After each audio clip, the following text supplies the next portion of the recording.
And I welcome, love your everyone. new intro. Sorry, Matt. Thank I love you. your new intro. I had to say it. Yes, I Awesome. just put that together for the debunk one. So there'll be two different streams. We'll be doing debunks today, and then other weeks we'll pick a science topic. But welcome, everyone. And for that, I'm probably only the two people in the chat who are actually watching, because I know one of those is me. And one of them is probably you. So welcome, Claire. I'm sure we'll be joined by more people in a few minutes, but we're going to be covering aliens and UFOs today. Maybe. Claire's favorite subject.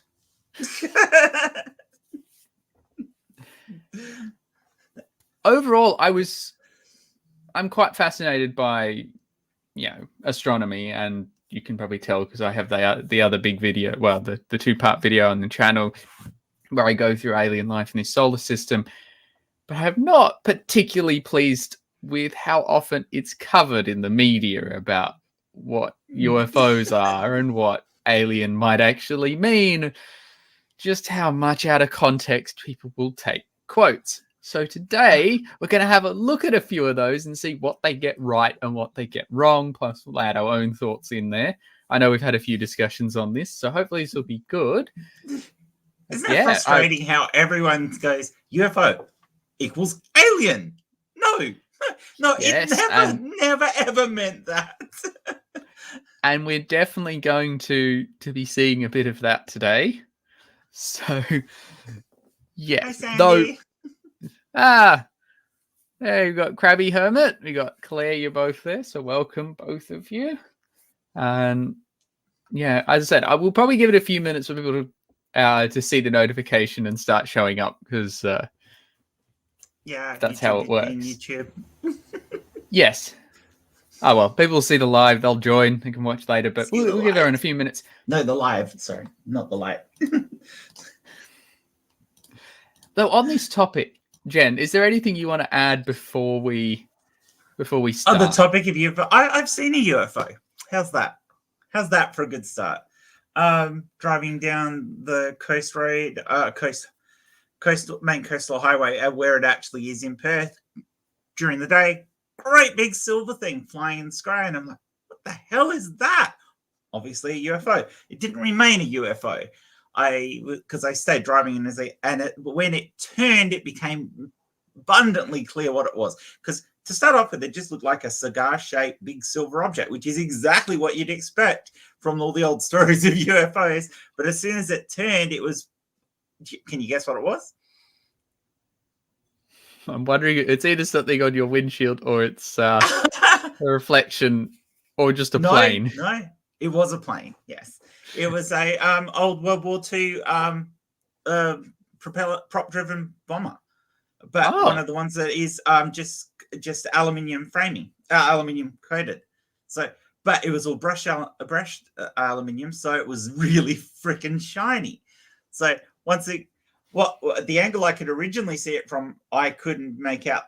It was flying sideways and it was very flat, so I couldn't see its wings. But once it turned and its wings became obvious, it was really, really obvious what it was.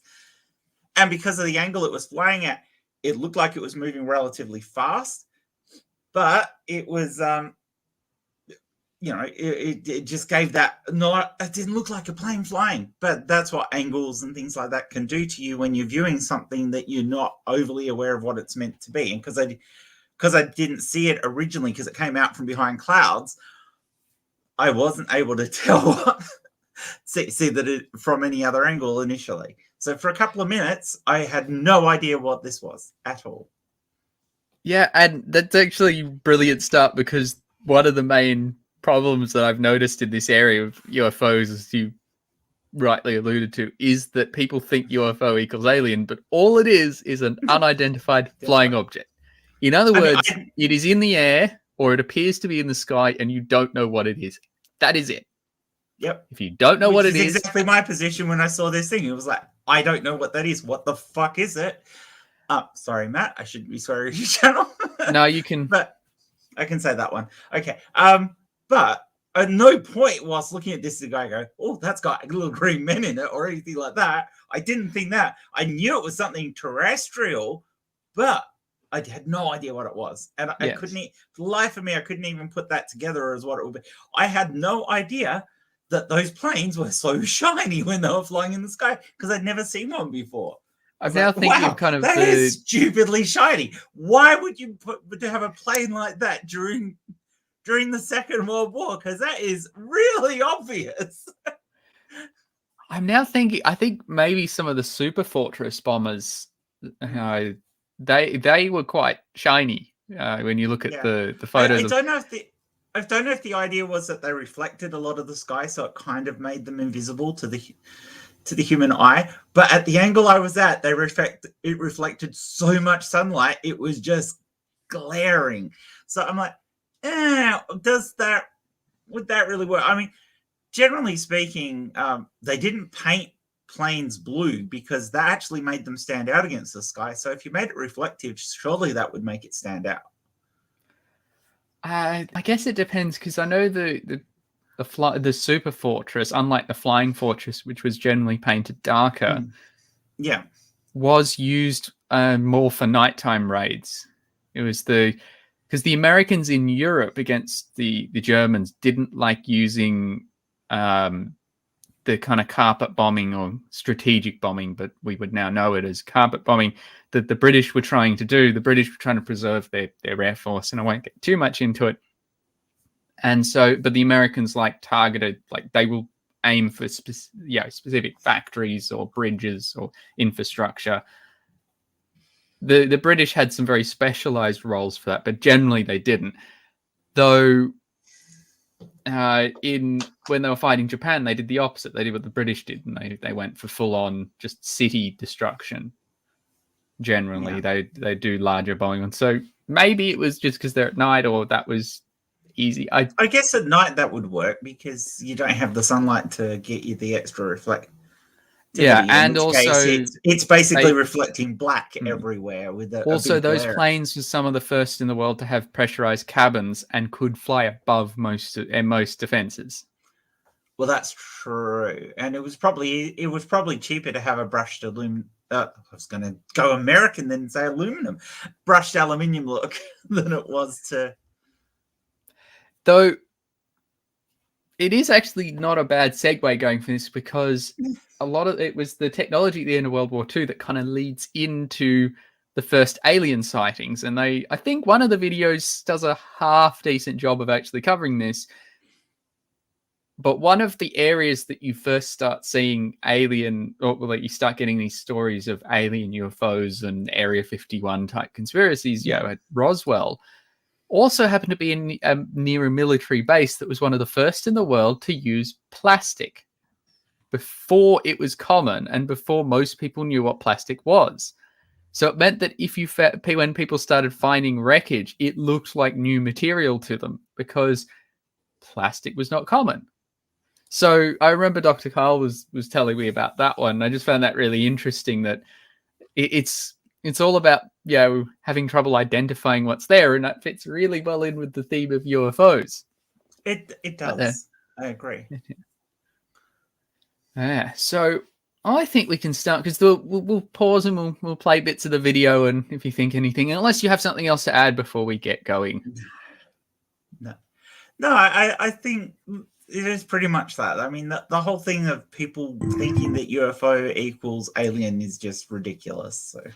Yes, and I'm always curious as to how they start these. Now, I do understand that they have they've got to generate interest, but we'll see whether we can give our opinion. That's how newspapers work. Sensationalism always trumps reality. Yeah. Now, I just want to make clear, I have done my best to remove background music and then put some of my own over the top, just to minimize the chance of copyright stuff, because we're here, we just want to analyze what they say and do a nice little educational stream.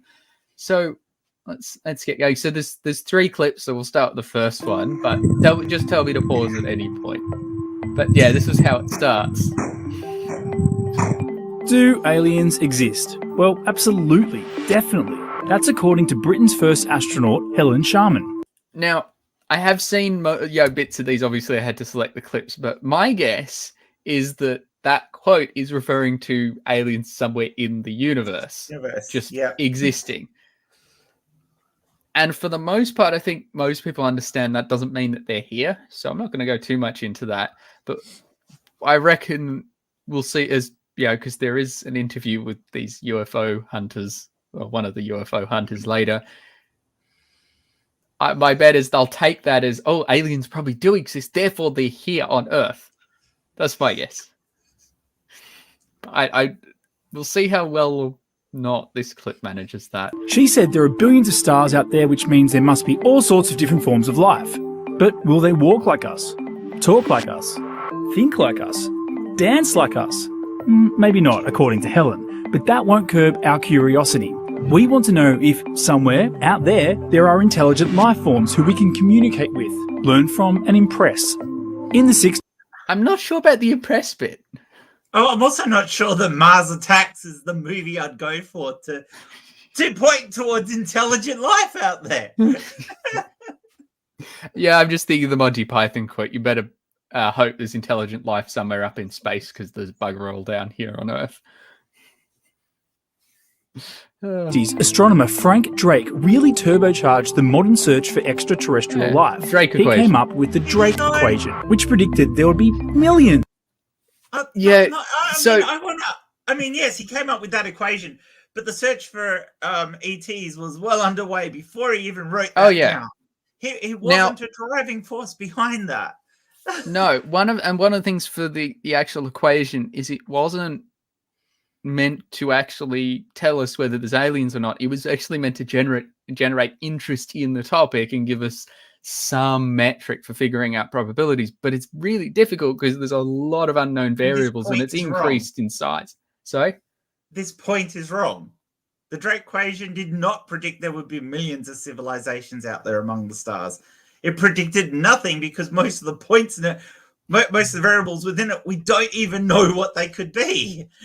Yes, and like some of them about like distance from the sun, as we now know, that is pretty much out the window because you can have liquid mediums well outside that range, which is why they said you have to be within a certain distance of the star. That was on the big one. So like, all right, what's the chance of there being a planet within the Goldilocks zone of the star? Therefore, we can use that to figure out as part of it, how many planets there might be out there that can have life. And then they'd add all these other things on top of it that basically it was like, we've got this many stars, how many of them likely have planets that could host life? But a lot of our numbers were a lot narrower in this equation than it turned out to be. Everything in that equation was so human-centric. Yeah. That most researchers nowadays look at the Drake equation as this lovely little thing that came out in the 60s and 70s that bears no resemblance to what we're looking at anymore.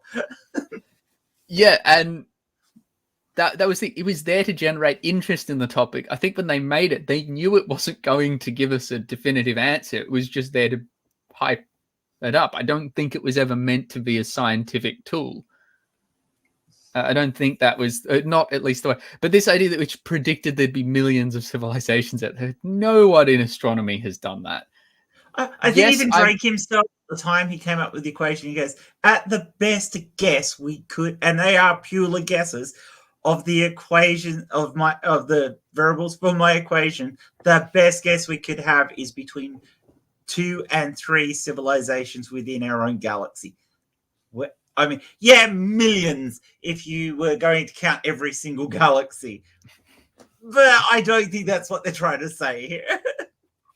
No, and it's those subtleties that get me, is that, and I'm not blaming any of the reporters because a lot of them, it's not their area.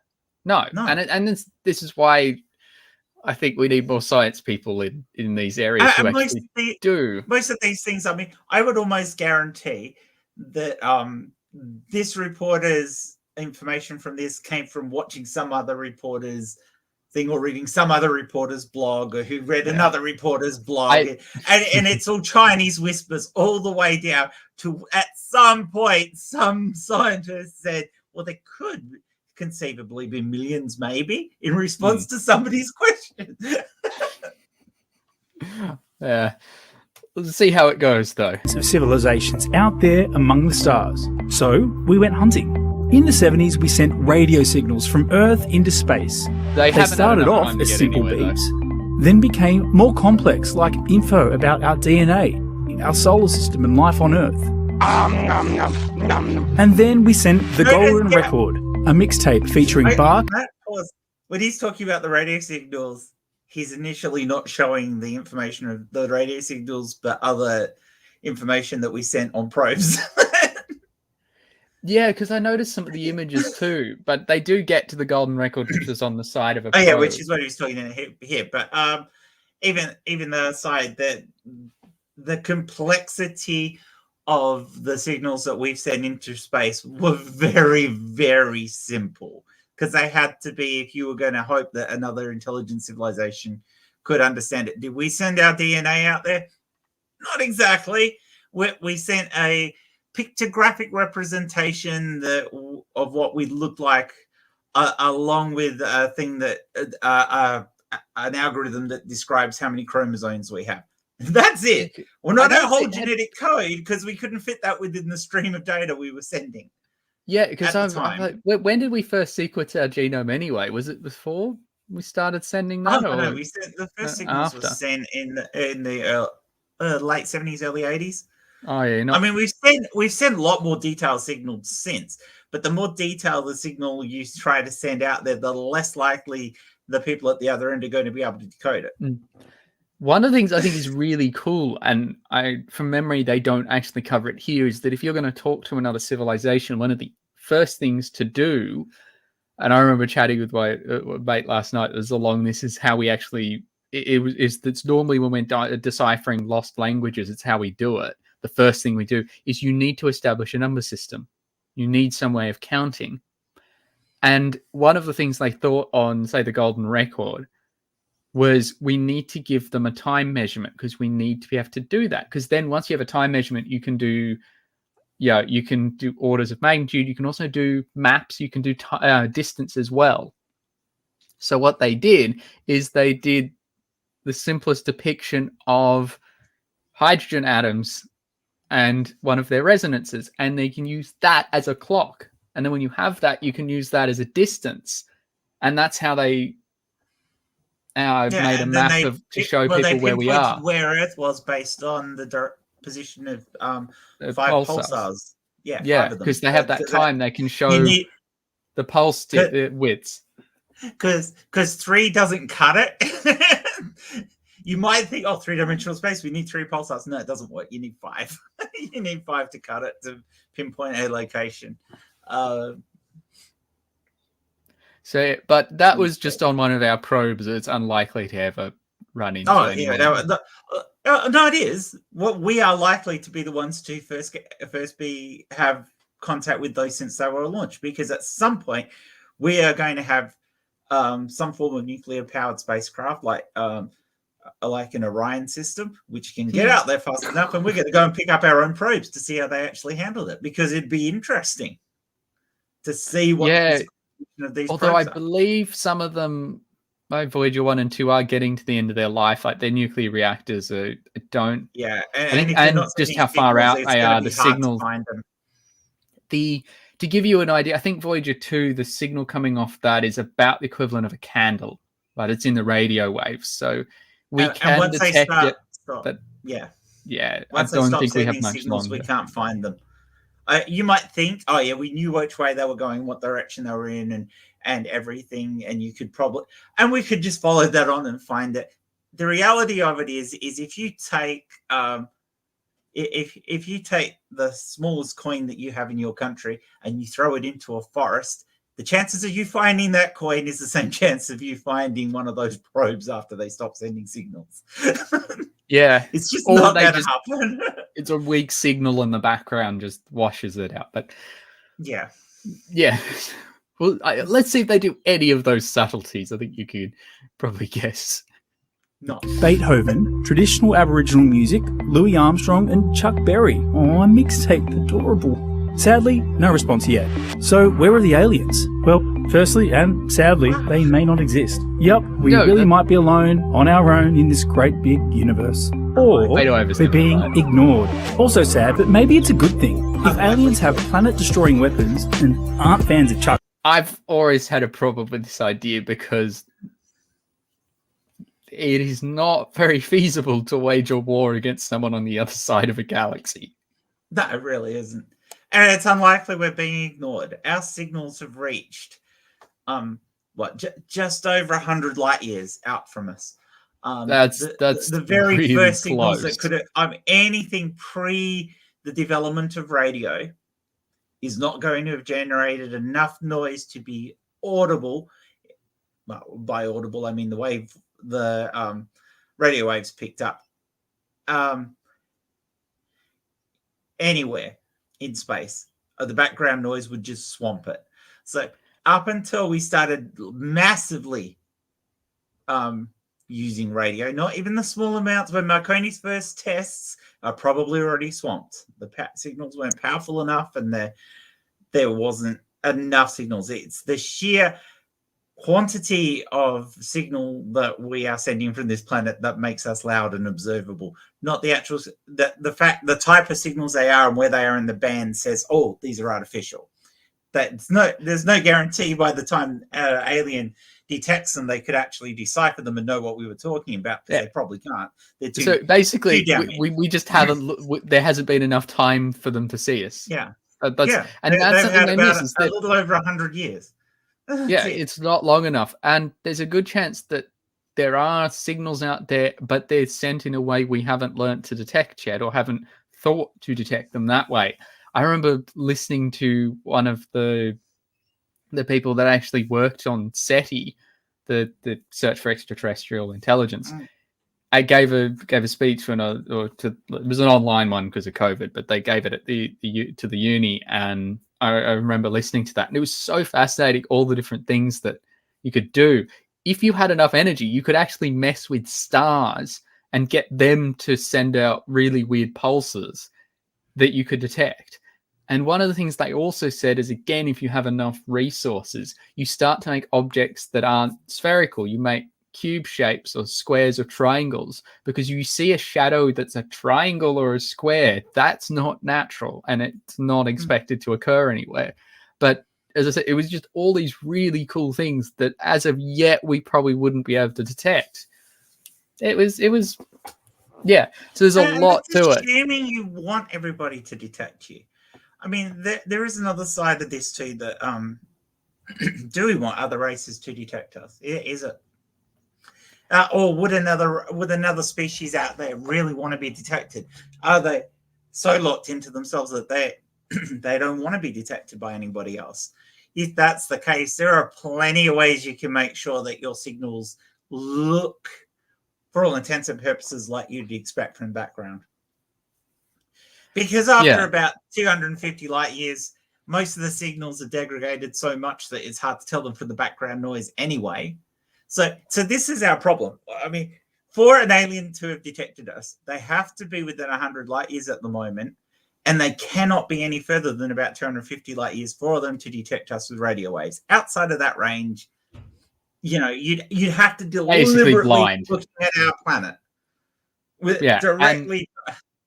The actual chance of there being any other life, let alone intelligent life, in that radius is incredibly small.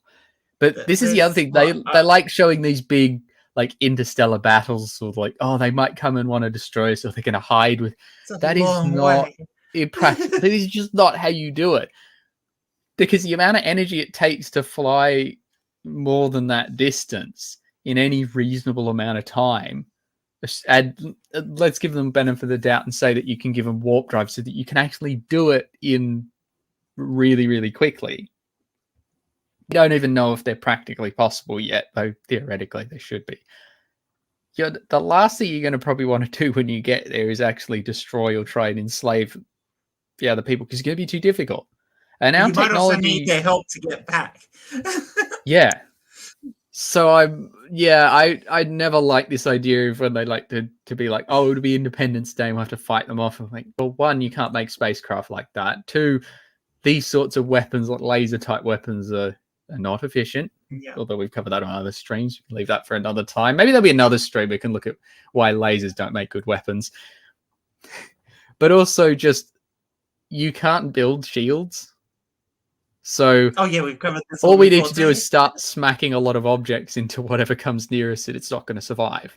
It might stop a few of them if we launch missiles. But it's not going to stall all of them. You throw a few nukes at an alien spacecraft, and they're going to feel it. Because even if you have a shield, that energy has to go somewhere. The energy. That momentum has to be conserved. Exactly. So you can push them back. It would be the equivalent of smacking the ship with a planetary-sized sledgehammer. And I mean, distance. We look at distances as an issue for us with the speeds that we could possibly have spacecraft. But I mean, if you're talking about an entirely different species, we might be talking that something has evolved that lives for thousands of years, and for them, maybe some sort of cryogenic sleep and then flying off, it might mean nothing to them in that sense compared to what it would be to us, because all your friends and family are dead by the time you get back. So, it means something. It means something different for different civilizations. That could be something different. But even so, what would be the reasons for an alien coming here in the first place? I mean, I know movies talk about, they want our resources, they want our water, they want our whatever. They're not coming here for our water. There's way more water out there, even for us. In this solar Europa's a better place to go for what. Yeah, Europa has twice as an intelligent life form for it. Yeah, there's twice as much water on Europa than on Earth. One of the moons Europa, Enceladus, Ganymede, they all have more water than we do. So yeah, here's not where you come. Our percentage of water on our planet's quite small. Well, and even of that amount of water, the amount that's actually accessible without having to do weird chemical and heating processes to rocks, is still a lot. It's negligible. It's not useful. And if it's to come here and get, say, steel or iron, no, you're not going to fly across the galaxy to get something that common. No, because that's ridiculous. A neighboring star system which has no intelligent life on it is still going to have all those same resources, and you don't have to fight anyone for them. Oh yeah, because we're not going to give up our resources easily. We have decent weapons, and I mean, you've seen what happened when humans try and take each other's resources. we get a little defensive over it. Anyway, there's plenty of galaxy to go around. There's no point going and creating a war with somebody else. Once you get to personally, Davros does. This is the other one that we can go. Slave labor. No, if you have the energy to fly across a planet, it's more in industrial capacity rather than a person capacity.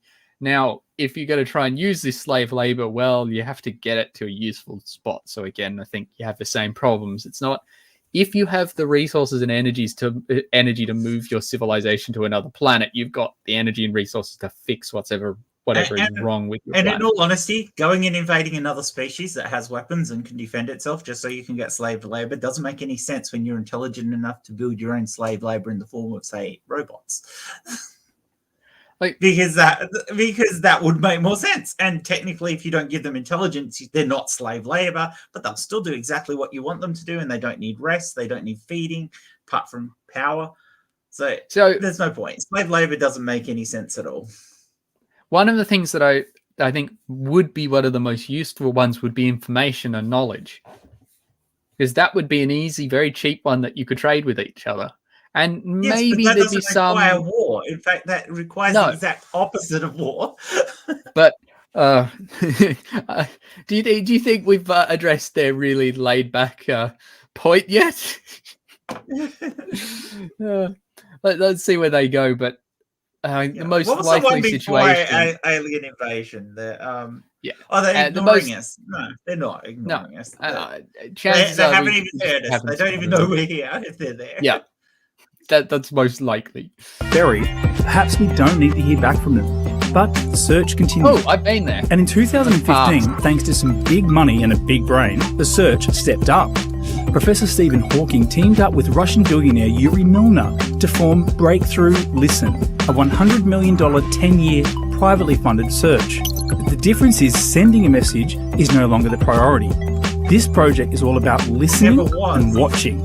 Their money has developed the best listening... Sorry? sending messages was never the priority. No, we've There are always too been many looking. stars. We don't know where to send them to.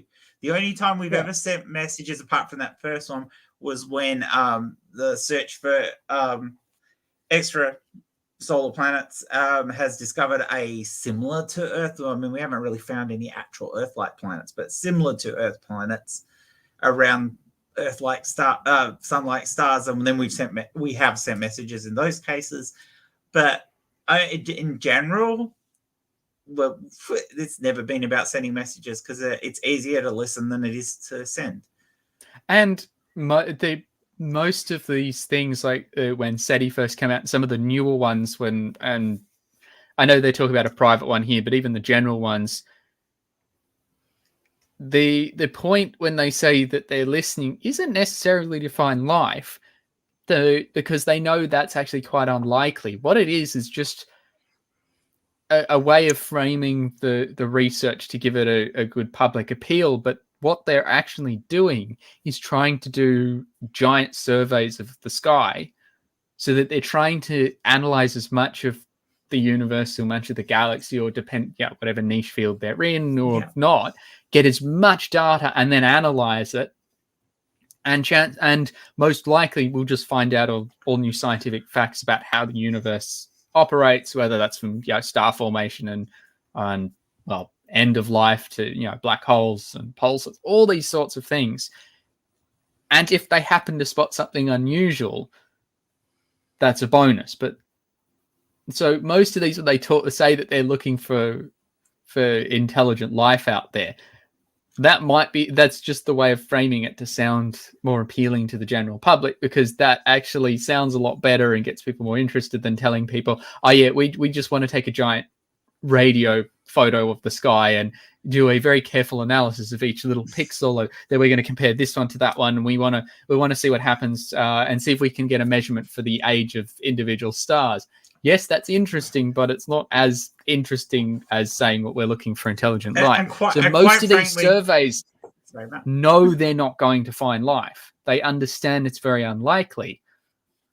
But that's not saying that if they do find it, it's any less important. They're still looking for it, but they have more realistic goals.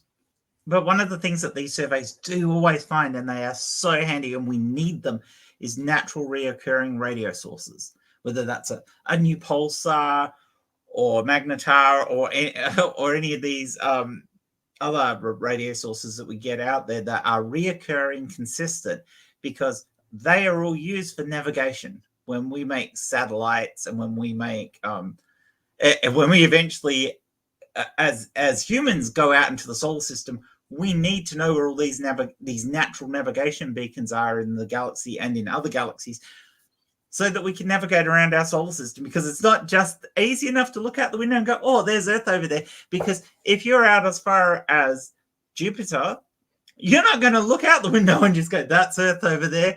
Because you really, really know what you're going to look for, Earth just looks like any other star. Pale blue dot. A pale blue dot, yeah. All right, let's see where they go. Devices in history.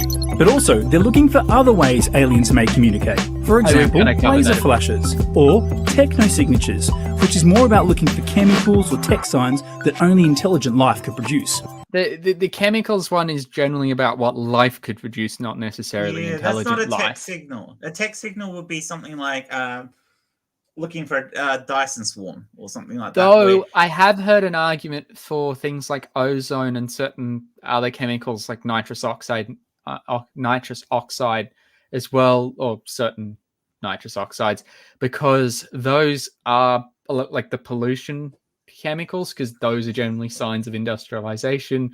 But that's again assuming they're operating in a similar way to us, where there's a lot of those going around. That there isn't a natural way that those can be created, which there are as well. So, well, that was our conversation with Tess. Tess, where that was her area, was actually how to analyze that and figure out what chemical signatures we might see.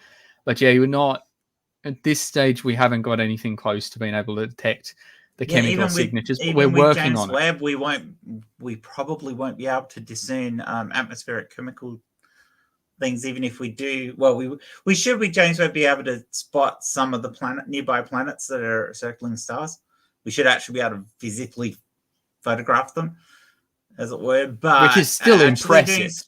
Actually doing spectral analysis of their atmosphere, yeah, you'd probably need an array of James Webb telescopes to do that. Yeah, there are ways that we're trying to figure these things out and how to do them, but it'll take us a bit before we get there. But that information can be useful even if there's no life there. So, and I think that's the thing is that a lot of these sources tend to be like, oh yeah, so we haven't found anything, so it's a failure. No, our understanding of the universe is lots increased. Of things. And finding an absence of things is still finding something. This is the thing that they don't get, that science moves ahead by not discovering things, as it were. But a negative in a experiment gives you a result. A null result is still a result. Results, yeah. Let's see if we can get through this one. Another theory is the aliens don't live long enough or develop enough to be able to get in touch with us. One. Well, rest in peace, little buddies. Okay, so all of the above theories are a bit anticlimactic. So how about some optimism? The final theory is... pictures of Daleks for optimism. They're already here. The Pentagon has confirmed that the these least are likely UFOs. of their options. That is huge news. Okay, no. This is why I picked this clip, because all of a sudden they do this giant leap from, it's not too bad. Yes, there's a lot of subtleties they're missing, but it's a short, they're a few minutes, and look how long we've spent analyzing it. But as soon as they did this, I just want to slam my head into the desk, because when the US government has said that or confirmed UFO sightings, UFO is unidentified flying object. All they've said is that, yes, we have footage of or images of radio, we don't know radar, what it is. something, and we don't know what it is. That's it. Doesn't mean it's an alien. And if you look very closely at some of these, they're clearly optical aberrations. They're not real objects in front of the camera. I don't remember which clip it was. I did catch sight of one of them, and I actually figured out that it was definitely not actually something in front of the camera, based on how the camera moved. It comes down to something where, after analysis of every single UFO video footage we have ever had, they have all shown to be terrestrial in origin. For the ones we figured out, and the ones we haven't figured out, we have not shown that they're aliens. Yes. You have to demonstrate they're aliens before it's aliens. Bottom line. Absence of evidence means it's aliens. Basically, that really annoys me, because no, that's not how science works. But one of the things that I like is, if you have a UFO and you've identified it, it's just an FO. And if it's no longer flying, it's just an O. Yeah. But yes, a UFO is unidentified flying object.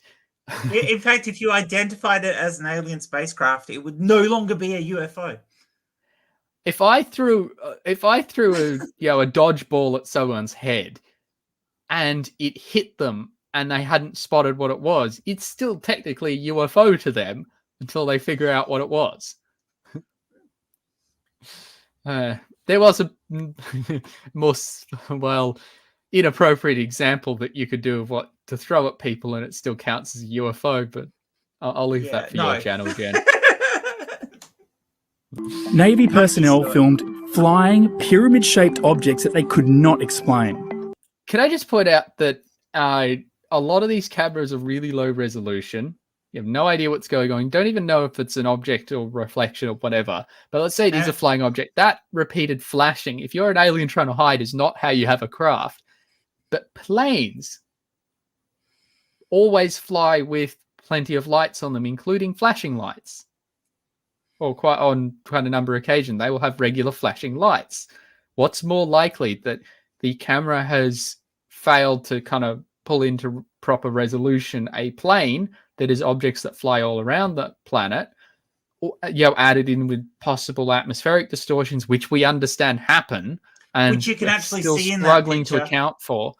Yeah, you can see how grainy, how wavy that is. Distortion.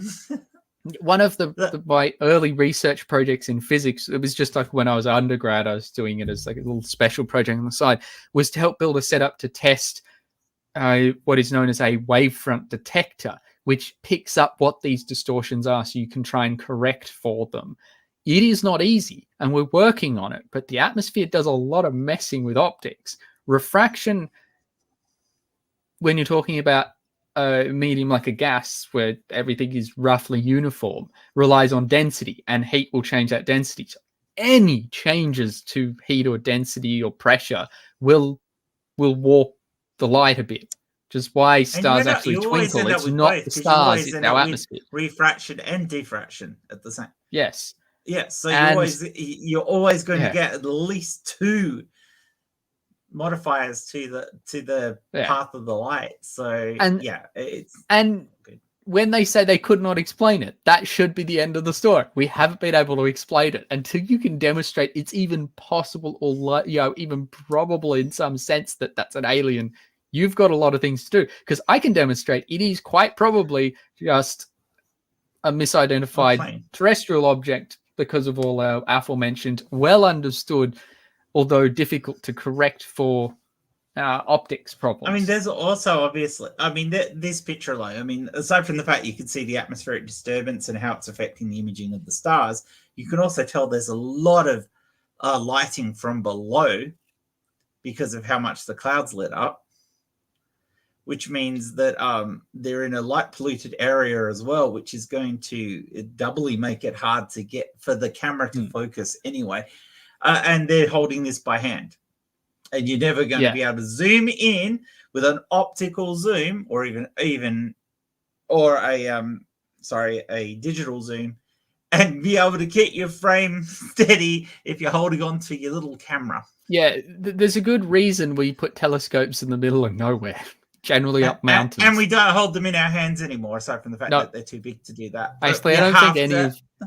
Yeah, no one ever... There's no... Handheld telescopes for looking at the stars never existed, really. Everyone realized, no, we got to bolt them to something. Yeah, even Galileo's originals were bolted to a stand. All right. The news also lends credence to the claims made about Roswell and Area 51. Something the US government has never confirmed. Does not. But maybe the most intriguing and tantalizing theory is from Helen. Remember Helen? The first Briton in space? Well, she said in interviews that she believes aliens are possibly here right now, and we simply can't see them. Maybe they're part of your everyday life. They could be this your is boss, where this is, by the way, this is a major news channel in Australia. You kiss my furry little butt. Maybe they're some of the most powerful people in the world. I can't believe they tried this. Either way, I'm sure they'll let us know. Just watch this space. Oh, so it goes with the lizard eyes. Yeah, and so that's the first, which is what I said. Like, it was somewhat sensible, even if a little simplified. But I'm not blaming them for that. It was a short period of time, and yes, you can't expect everyone to be a scientist when they're a journalist as well. It's very difficult. But when they made that leap at the end, that was what was like, No, I bet she never said not maybe. how you do. I bet it was a throwaway line where she said maybe they're here. It was a throwaway line. And you don't actually know what they mean by that. Regretted saying afterwards as well. Because you also don't know, without actually giving us proper quotes or references, is that she could have been referring to panspermia or something where what we would consider alien life is not necessarily intelligent. There's also the thing that if panspermia is true, we could be the aliens. If we've just been here. If life did not originally evolve on Earth, but evolved somewhere else in there and Earth was seeded by panspermia, then every bit of life on Earth is alien to Earth. Oh, well. I mean, technically not. I think you could make the argument that we've been here long enough that we're not aliens anymore. But I'm trying to remember the order I did. Yes. So this one here was with an interview of someone. Let me just find the exact beginning.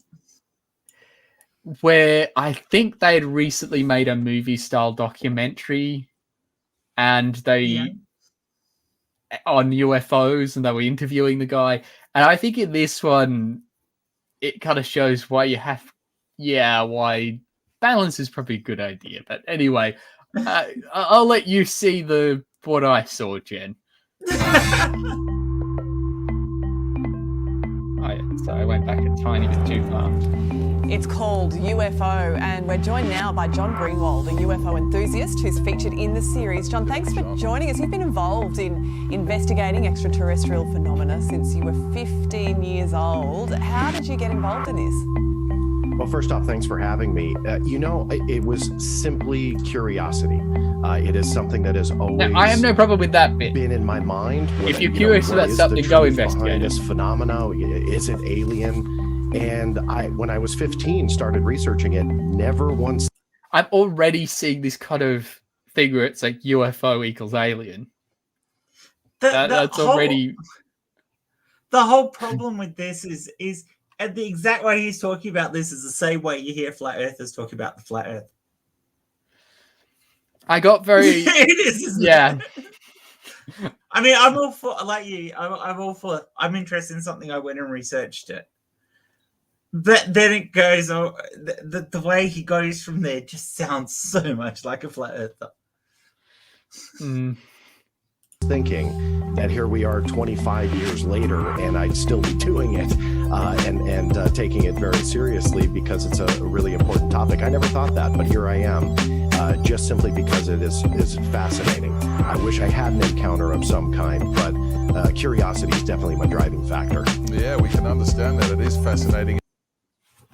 I'm wondering whether that bias might play a bit there, because he's saying he wants to have an encounter rather than he wants to. I don't know. Maybe was that what he said, or was it that he said? Might have to take this back. Didn't he say I wish I'd had an encounter, but it's more but it's about curiosity. Yeah, that's what I'm saying. He wants to have an encounter, but it was.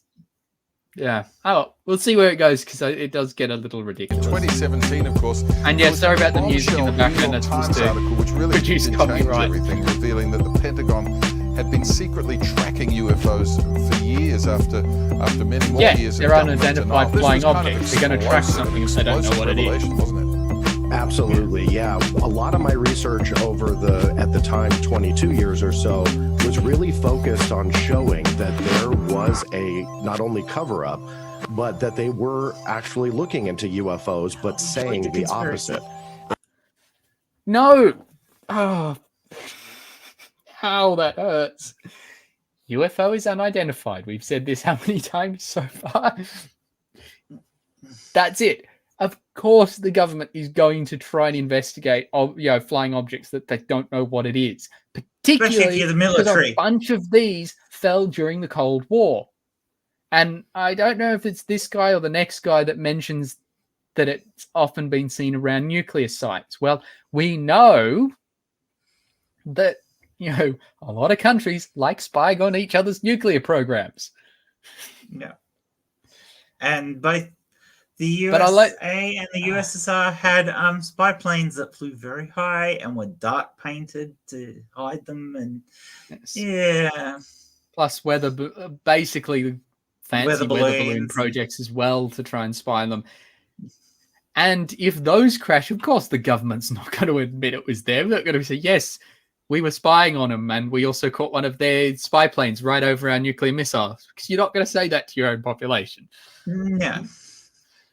But this idea that, it's a cover-up, they weren't identified. It's like, that's nothing special. On top of that, UFOs were brilliant during the UFO hype was brilliant during the Cold War. It was like, the public's just making up the excuses for us.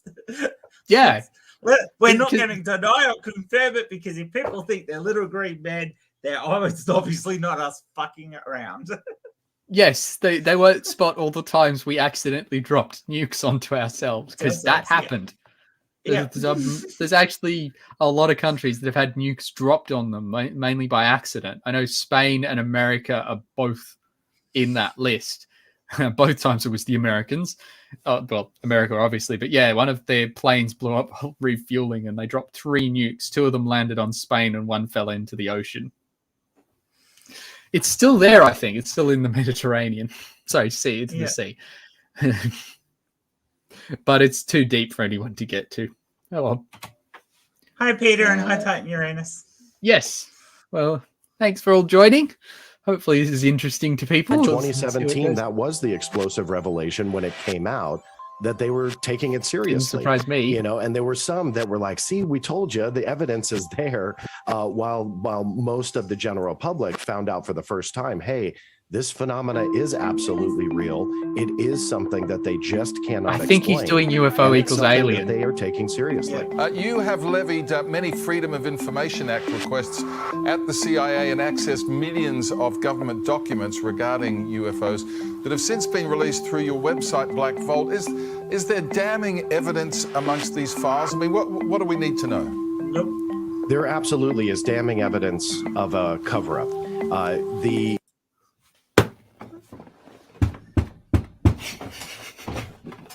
And the Earth is flat, and The government trying to keep its military actions a secret is not a surprise to anyone.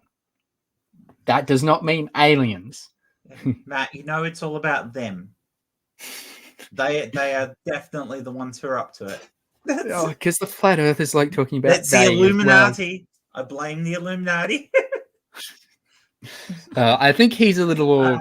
It's just the government. Where's not- Jay when you need him? Oh well.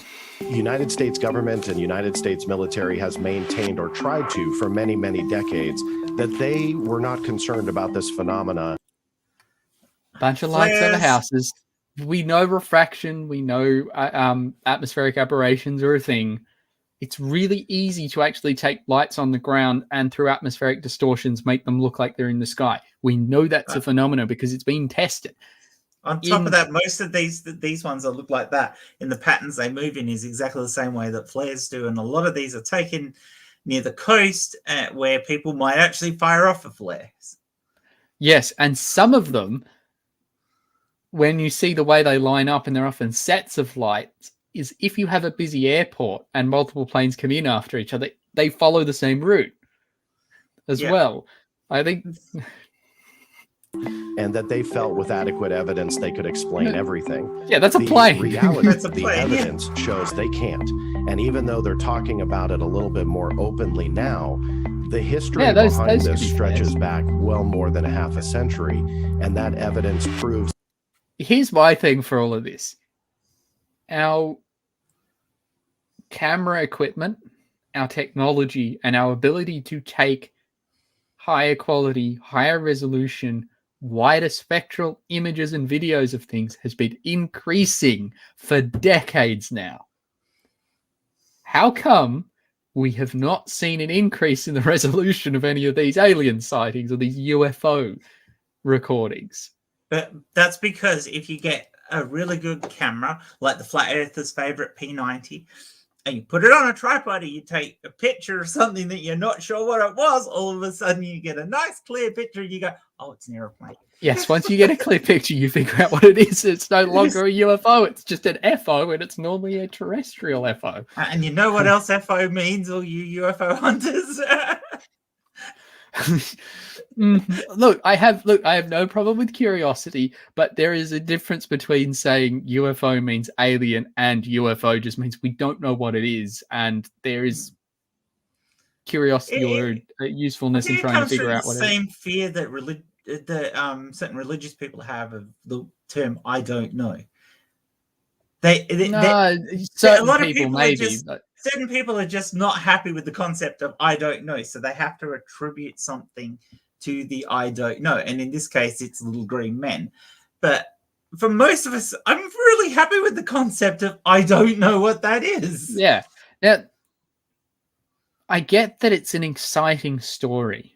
The idea that there's aliens and all that, and because of that, it is very appealing. I get that. It would be really cool if we discovered aliens, but unfortunately, reality is not as cool as we'd like it to be. I think the last couple of years have shown that, thanks to a small bit of protein encapsulated RNA that's been doing the rounds. But oh well. Let's see where they go. the phenomena is real. They can't explain it. Birds. It's not military. No, the last one was birds. Sorry, I want to go back a tiny bit. Look at them. You can see it. They're The birds. phenomena is real. Look at They them. can't Yeah, explain it's it. flapping. It's not military technology in most of the cases where the United States military, which is often That's blamed obviously for a plane being too. the cause of UFOs, is clueless. They have no idea what it is either. So the question mark is, what is it? So the evidence is overwhelming. This The CGI, phenomena I think. is absolutely something to be taken seriously and something that has not gone away. The stories have stayed and remained for many, many decades. So what? So have religious texts. I'm more thinking now of like myths about, sea creatures, like the Kraken. Yeah. Yes, sea creature myths haven't gone away. And guess what? We either found animals that they were based off, or we found out that they're just myths. But we didn't find out that, say, the giant squid might have been the Kraken by saying we don't know what it is, therefore the Kraken exists. We went exploring and we found what it was. Yeah. It wasn't unidentified anymore. We identified it. It was it was a USO, an unidentified swimming object. Well, a lot of them were dead, unfortunately, but they're cool creatures. I think it's the same thing Yeah, here. well, I mean, that was the whole thing with the Kraken, was mostly it was from washed up Arctithuses on beaches, and they found these giant things, and then there were stories of sailors who had seen them because they would occasionally swim up to the surface and things like that, and then you get sucker marks on things, and you go, oh, big giant squid thing in the ocean, and it's really, really dangerous. Plus, ocean travel until the last 100 years or so, and even then, depending on what time, it could be a bit dangerous, was super risky. A lot of ships just disappeared. A lot. And there's a lot of superstition built around, but people would get scared of those things. And so they would associate all these disappearances with the sea creatures that were showing up. But the reality is that a lot of these sailing ships, if they got caught in a storm, there's very little they could do on it. If a small sailing ship, or even a decent sized one, say even you go to like the Age of Sail, some of the bigger like Ship of the Lions, if they got caught in a typhoon, a hurricane, or a cyclone, there's not much they can do, particularly if they're near land and the wind is pushing them that way. And a lot of these ships would just disappear. Yeah. Because and you can't send off a distress signal. And the things that you find on the beach is washed up, whether they were like carcasses of squid and carcasses of whales, because carcasses of most whales don't look like whales. So then you sharks as well, because most of the bones start disappearing as well, because cartilage, so they decay in really weird ways. So it looks like something else, and people get confused by it. And a lot of these storms and events will happen well out of sight of land. So you'll have a ship that goes out, it disappears, it comes back, and you can't see that there was a storm. Today, with all our modern technology, we can track a lot of this better. And yes, ships still go down, but we often figure out roughly where or how, and most of the time we find the wreck, we can go exploring. But that's why we need more information. The more information we have about the world, the safer we are, the better prepared we can be to keep people safe in the future. But imagine what went through the head of the first person who found a giant shark tooth. You find this tooth that's bigger than your hand, and you go, what the hell creature had these? And look, there is nothing wrong with speculation, because that's how we come up with new hypotheses. But you've got to then test them and actually pit them against reality. If anyone's wondering why I'm saying giant shark tooth, because I freaking can't remember the name of the shark. The megalodon. Thank you. When you started with them, I just could not remember it. It just went from my head. Yeah. Well, I think there's also a tree monster of the deep. giant... Humans never coexisted with them, but hey, megalodons were actually shallow. Well, like they were really close to the surface and tended to go for shallow oceans. Yeah, so if humans and had the been way around they with them, hunted, we would have seen them. Yes, if they were still around, we would see them, because they're like great whites. They hunt in areas that humans are in a lot. And even if they don't hunt humans, because they tended to go for whales, particularly baby whales, they would basically ram them to break their ribs. I know, lovely, or rip their fins off so they can't swim away. We would spot them. But anyway, let's see where he goes with aliens. Wish we had so much time with you because it's okay, this is absolutely the end of this fascinating. But I just wonder if you could tell us quickly, what is the most convincing piece of evidence that you've seen? You know, for me, it's the collective amount of evidence, but very quickly in a nutshell, one particular case, which was the first government document I read, happened in 1976, so it was a little while ago. But even after this passage of time, there's nothing to explain a UFO that was seen over Tehran. Multiple UFOs were seen coming out of it. One of them even went towards the ground and either landed or did something near the ground, but also it strategically shut down 2 separate F-4 Phantom jets. So it definitely shows intelligent control. No. So things happen near Tehran that are unidentified, therefore aliens? Can I also just put out they that shut down 2 jets? I don't remember that as anything that actually happened. I would say also, again, what is more likely, assuming this story is true, that this is some aliens from another planet, or that the military like messing with each other and don't exactly like telling everyone what's going on. All right, so All right, I'll keep playing it a bit while you see if we can track that down. okay, Yeah. so they're looking at it. So the Imperial Iran Air Force F-4 Phantom II jet interceptors reported losing instrumentation and communications as they approached the object. These were restored upon withdrawal. Okay. But there is, so what? See, I'm still not sure how that but equals that's like aliens. you said. That's over Tehran. It was 1976. Over Tehran. That sounds more like there was some other country flying a spy craft over there that might have had some sort of radar jamming equipment on it. And when he says he shut down the jets, based on what you were saying, they went away. They had problems with their instrumentation as they flew close, which is very different from the jet shut down. No, instrumentation issues are entirely different from the jet shutdown. Yeah, it looks like the engines kept going, and a radio jammer that we know humans can make. Yes, and definitely some of the MiGs definitely had radar jamming equipment on them for spy missions. So, yeah. And we're talking Tehran here? Yeah, no. And highly advanced technology. And even though, again, we think, oh, well, this was the 1970s, maybe this was something, we can easily explain. That, to me, is one of the more fascinating aspects, because we can't. Even after all this time, there's nothing that can account for what happened. Now, that's a very tight nutshell version of it, because I know you're limited a little bit on time, but that's only one out of literally thousands of cases that you can look at that have been documented in U.S. government files that lack any explanation. Wouldn't you think if there's this many encounters that the best would be, yes, we actually have video proof of aliens? Or here's a crystal clear 1080p or 4K even, image of an alien craft, and you can clearly see it's not photoshopped or CGI, as a lot of people like to claim. So, well.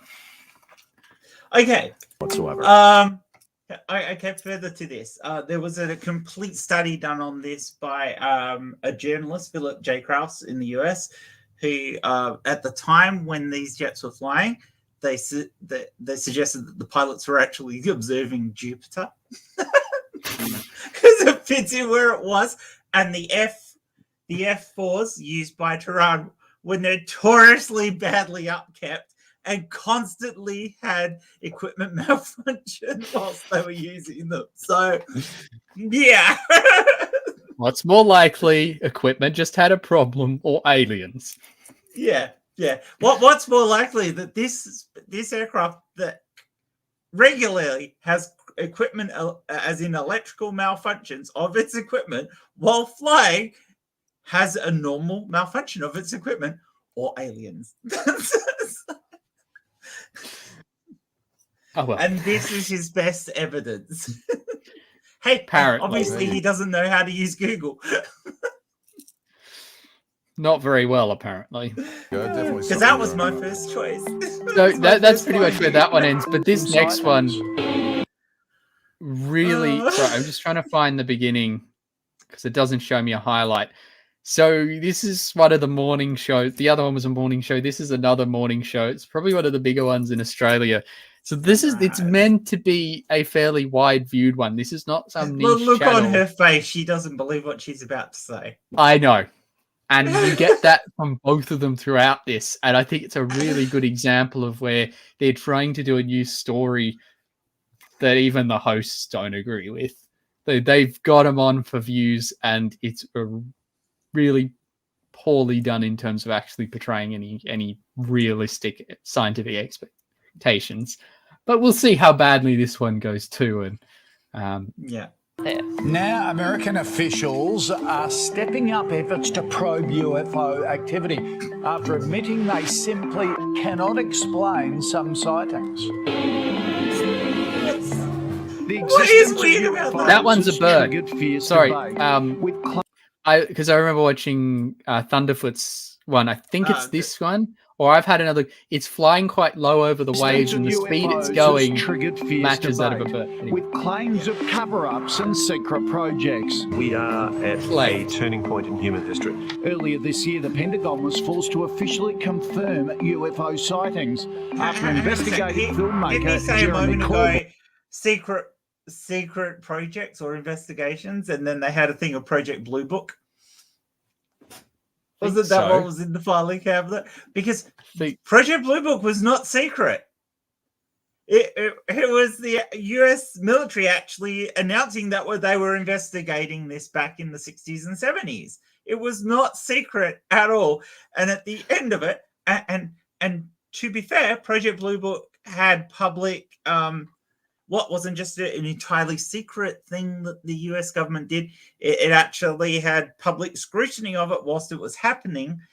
At the end of Project Blue Book, their output was, while some sightings cannot be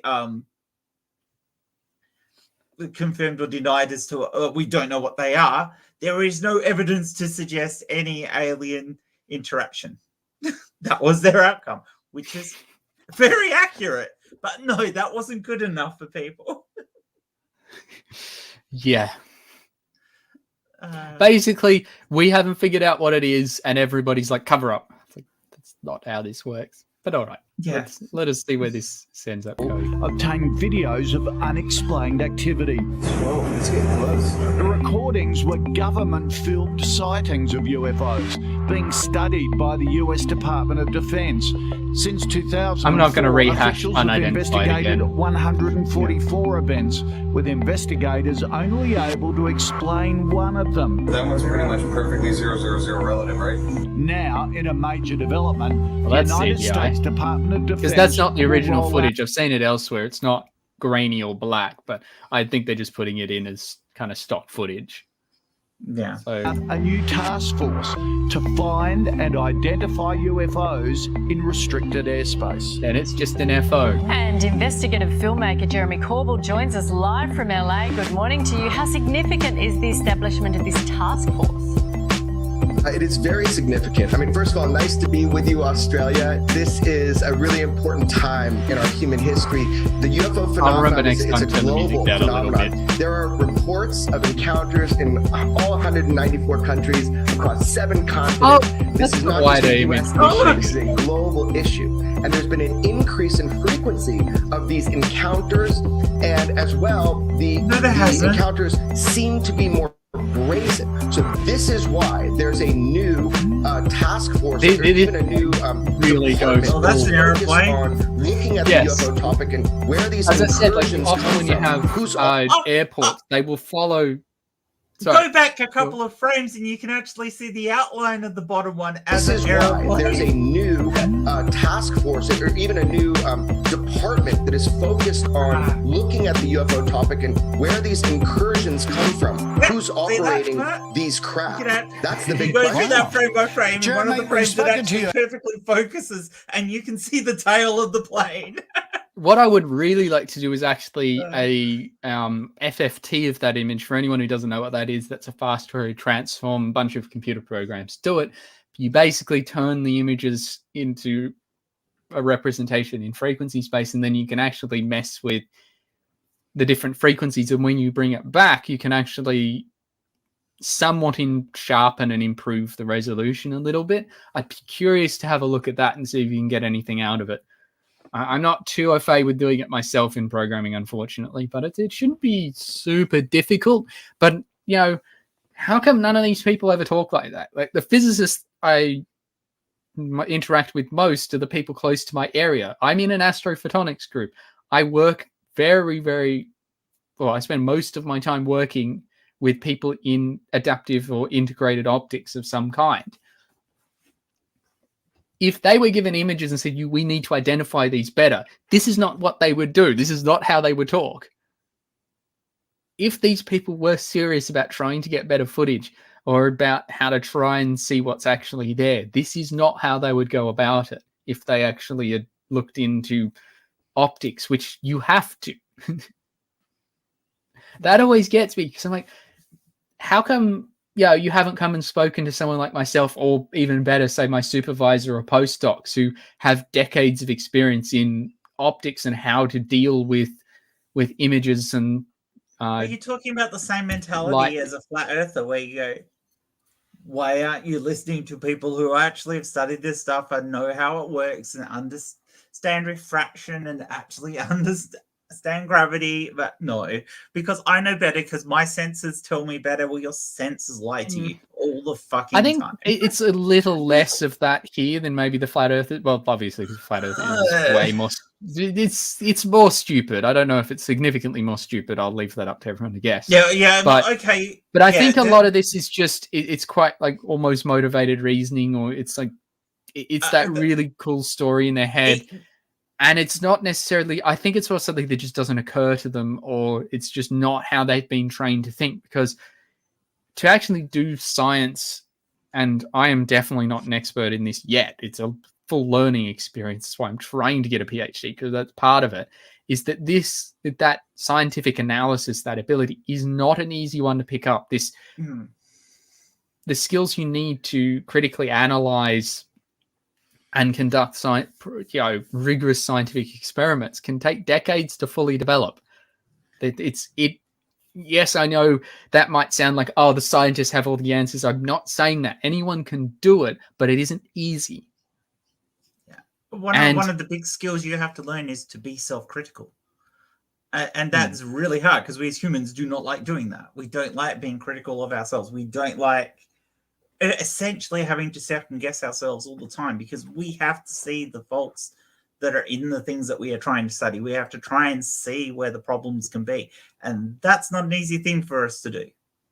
Now, if someone actually somehow proved that these were some alien spacecraft, or definitely something that humans couldn't make for one reason or another, I would accept that. But at this stage, the evidence suggests otherwise. Very strongly suggests otherwise. And I think where you were with the difference between this and flat earther, everything flat earthers say is obviously wrong in terms of this. Conceivably, we could have aliens visit Earth. So there is a possibility that one of these sightings could be true. And we have to admit that. But I don't see any evidence that any of them have been true. Yes, and that's the thing. As I said, because unless you meet that burden of proof, it's just a UFO.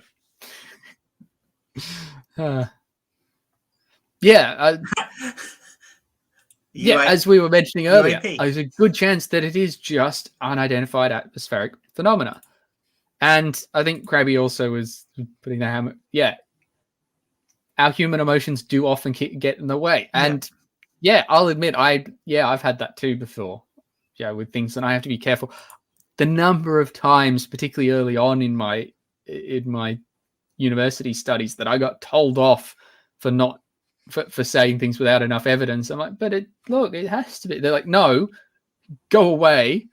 This is rubbish until you get us more information. Go away and come back when you've got proper data. I was like, but you have to go through that.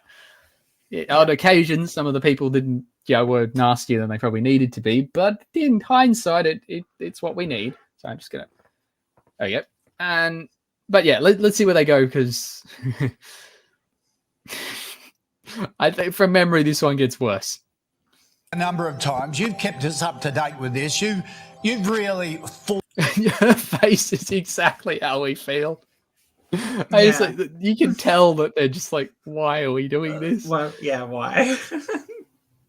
This breaking of the cone of silence of officials on UFOs. So you're saying they just can't hide it anymore, that there are so many sightings, so close, so brazen, we should be a bit worried?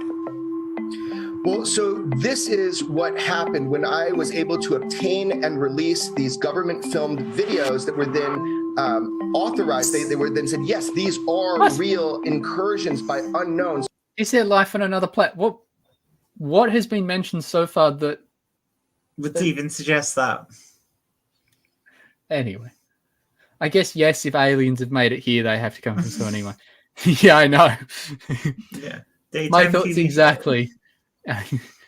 But yeah, they did a full-on evening report that actually might be worth going through at some point. But we have been forced to look at this and say, who made these craft? Why is it that they appear to fly with impunity in our restricted airspace? We don't know. We haven't even proven in some of these cases that they're a flying object. They're an identified object that appears.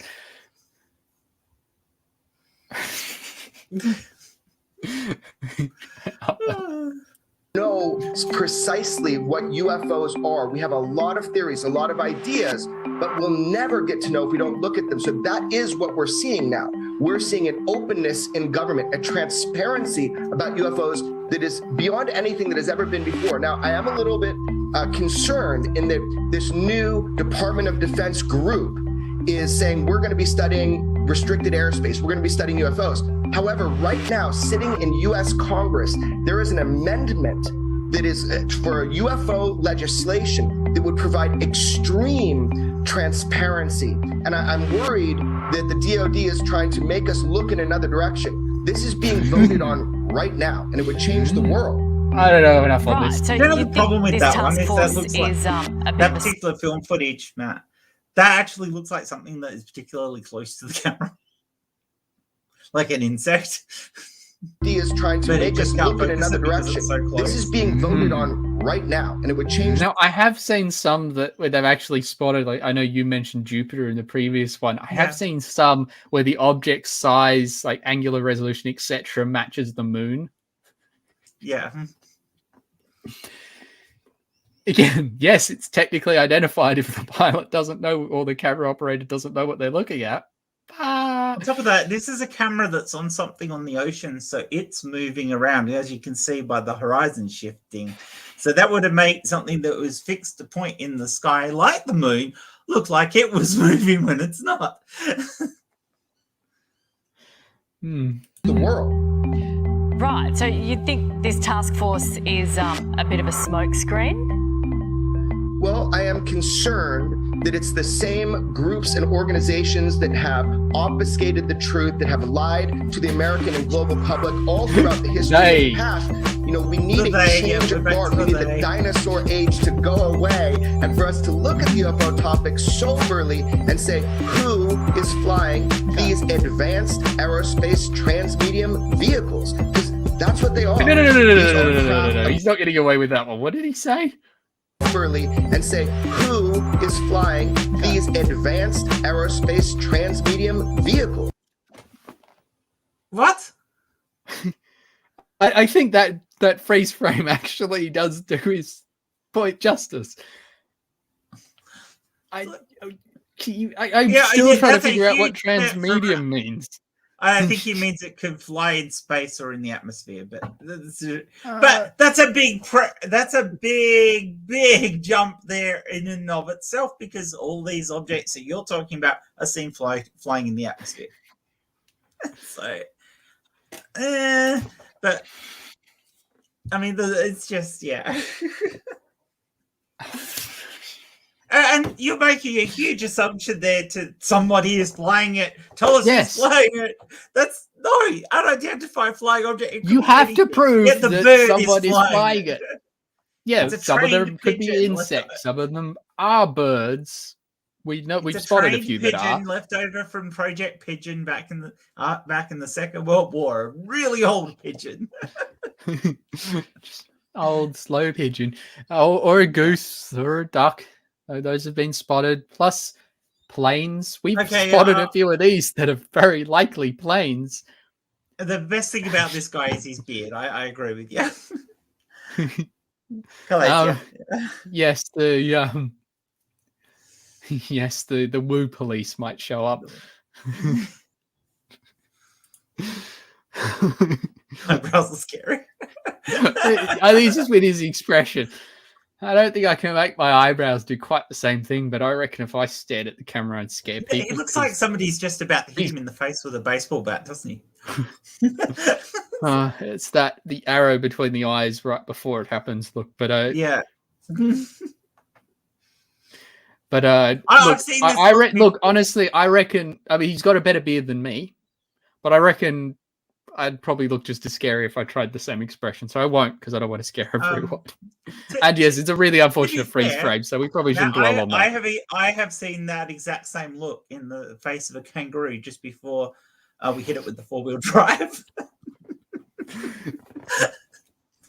Yes, we're probably getting a little mean here. That's not the purpose.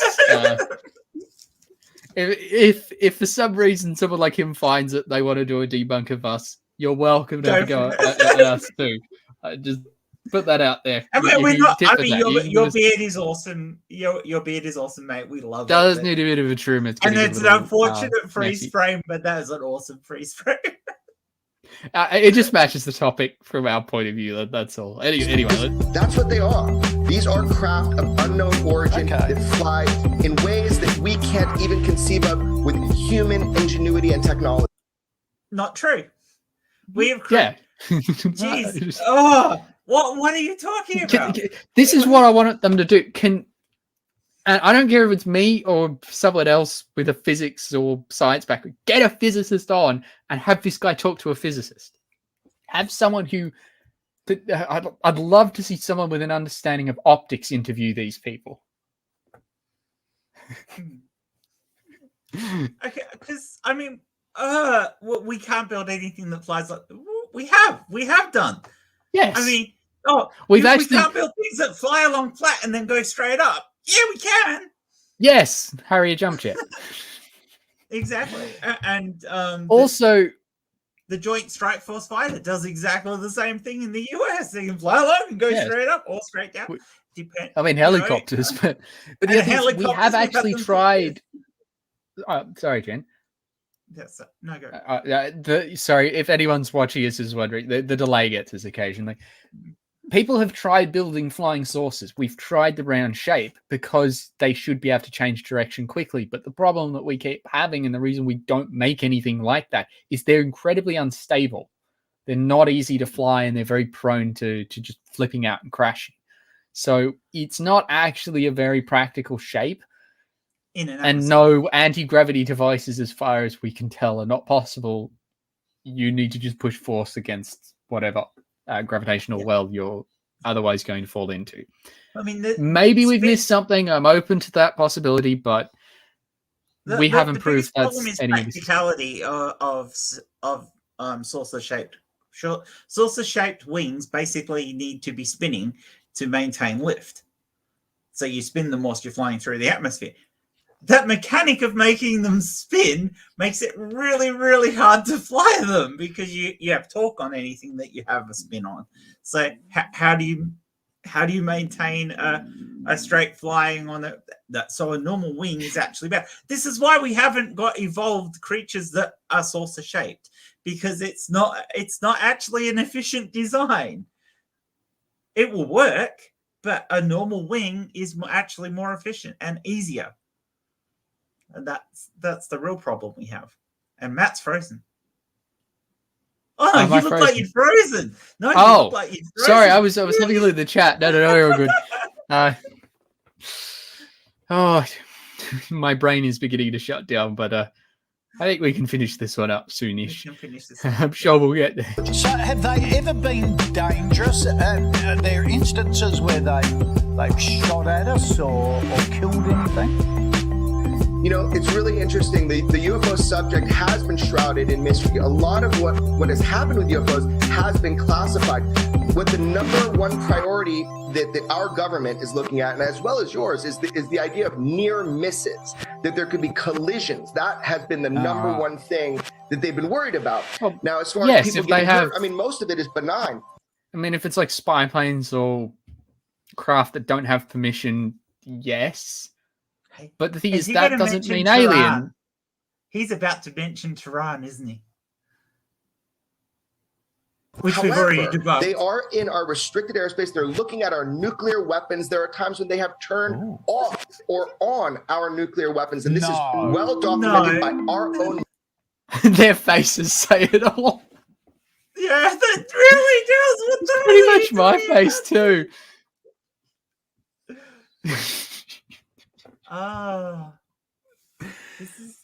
This is embarrassing. I mean, the other guy wasn't this embarrassing.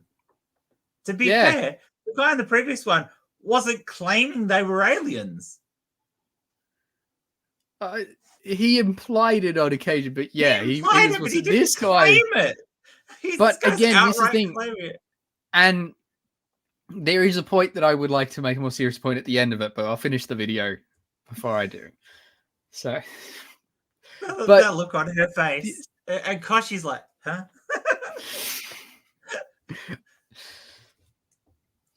Yeah, I don't think I need to add anything to that. that says it all. It really does say it all. The last few years, a lot of humans have been a little disappointing. At least some of them have been impressive, but yeah, I get the sentiment. Okay. Everyone get your bingo cards ready. The first one to yell out bingo when he mentions Tehran, because I think we're heading in that direction. I also like Mark's point. Sorry, I think it might be overlaying. Oh, no, it actually does it on the real one. Sorry, I have a bar that overlays for playing the video that I realized doesn't show up on the actual YouTuber. If they're probably advanced enough to be able to do all this transmedium stuff, they probably are advanced enough to avoid smacking into stuff. I mean, we always hear the American military brag about how good they are at hitting exactly what they're aiming for. Any species that's got advanced enough technology to actually get here is going to be much better at aiming than we are. Or at least on par with us. They're going to be good at aiming. What I guess is, I think here is they're conflicting the idea that that governments spy on each other with craft, and so actually do have a vested interest in protecting their own stuff from being spied on, and that's why a lot of them, UFO could, as we've mentioned, it's quite often, particularly if you're looking at Cold War stories, is probably spycraft, and they've gone from that. Especially as they don't admit till years after they almost finish using them that they've actually got these spycraft, like the Blackbird. How many times was the Blackbird spotted as an UFO because people didn't know they actually existed? Yes. Plus, what about the people who look to the sky for a living? Astronomers and all of the telescopes we've got pointing around. How come none of them have got an image of these things?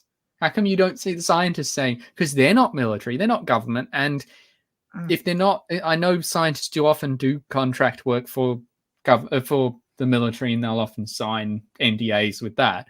But most astronomy is done without that, because looking at stars is not a military issue. Sometimes technology receiving, sending information is, but for the most part, most scientists have no obligation to stay quiet about it. Yet none of them have ever seen, oh, look, we spotted this in the telescope and it's not human. Yeah. You don't hear that. When was the last time you actually saw somebody who actually had a degree in anything that could, like in optics or in physics or anything like that, actually stand up and say, hey, I definitely saw a alien UFO? Because they're not going to. Because I haven't.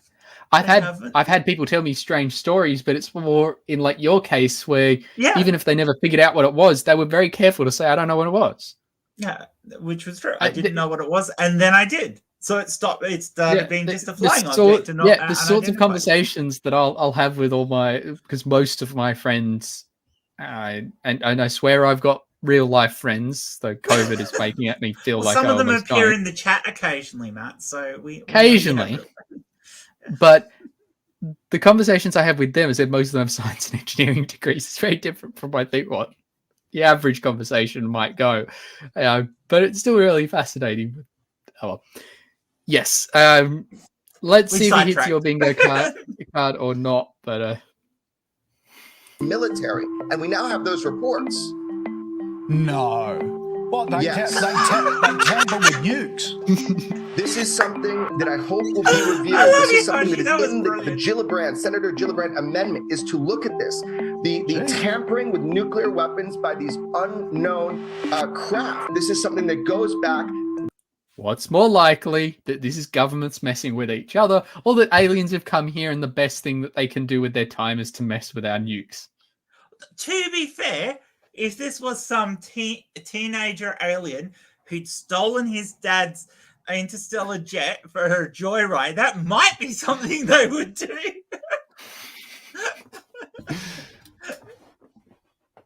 And there's a movie in that somewhere. 10%. That is actually a good idea for a movie.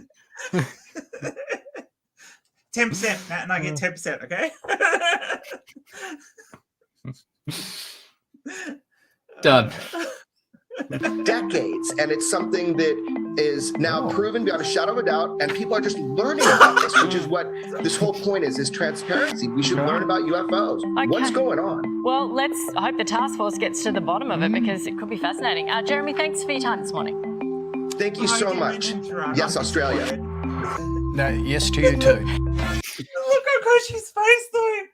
And Eddie's, oh really? That was exactly what I would have said. Oh really?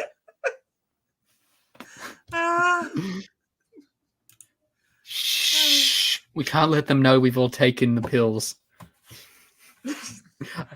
I keep actually forgetting if is it the red pill or blue pill that gives you the truth? Red pill. Blue.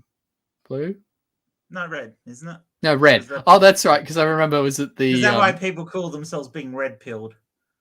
Which is hilarious when you hear incels say it, or when you hear a TERF or somebody like that talk about being red-pilled, when you take into consideration that The Matrix was written by 2 trans women before they came out and was meant as an allegory towards being trans. Because they've actually admitted that. So yes. I think it's hilarious when people go up these ideas. Now, we are at an hour 35. I'm going to keep this going a bit longer because I promised that I'll happily have a Q&A. Now, I obviously will prioritize questions that are about today's topic. And while people are thinking of questions, we can discuss things further. I'll probably close this off before the 2-hour mark, see how it goes. Yeah. But now, because I know there's a few people in the chat, and there's a few people lurking. If you have any questions about whether it's open science questions, but particularly if you've got questions about optics or space travel or anything like that relates to today, I'll prioritize those. Just make sure if you have a question for me, just go at Almost a Doctor, so just tag it so I can see it a little easier. It just makes it a bit easier because I'm balancing all the screens. But yes, I'm going to open up to questions. Though first, Jen, have you got anything else as a summary before I give mine that you want to add? Don't know. I'm just loving Koshi, and I can't remember her name's presenters' responses to that guy. I just think it sums everything up about how frustrated we were. I'd love to interview one of those UFO guys, but I don't think I couldn't say something to them that would be disrespectful in a sense, because there would become a point where I couldn't deal with their bullshit anymore. I reckon I could be patient enough not to be rude to them, but I'm definitely probably going to start humiliating them at some. Yeah, that would be my thing. I'd be wanting to point out how ridiculous their point is. Okay. So if anybody knows any people who are ardent UFOologists, because that's what they call themselves, and UFO researchers who want to come on and talk to Matt and I, send them it. Yeah, I'll have them on. I am open. I will have an open discussion. They can ask me hard questions as well. This goes both ways. Yeah. My point, and I think that their expressions shows this, is that they clearly went for can't even speak. But they went for the sensational aspect of it. They went for it because they thought it'd get views, rather than because it was actually a responsible piece to air. Yeah.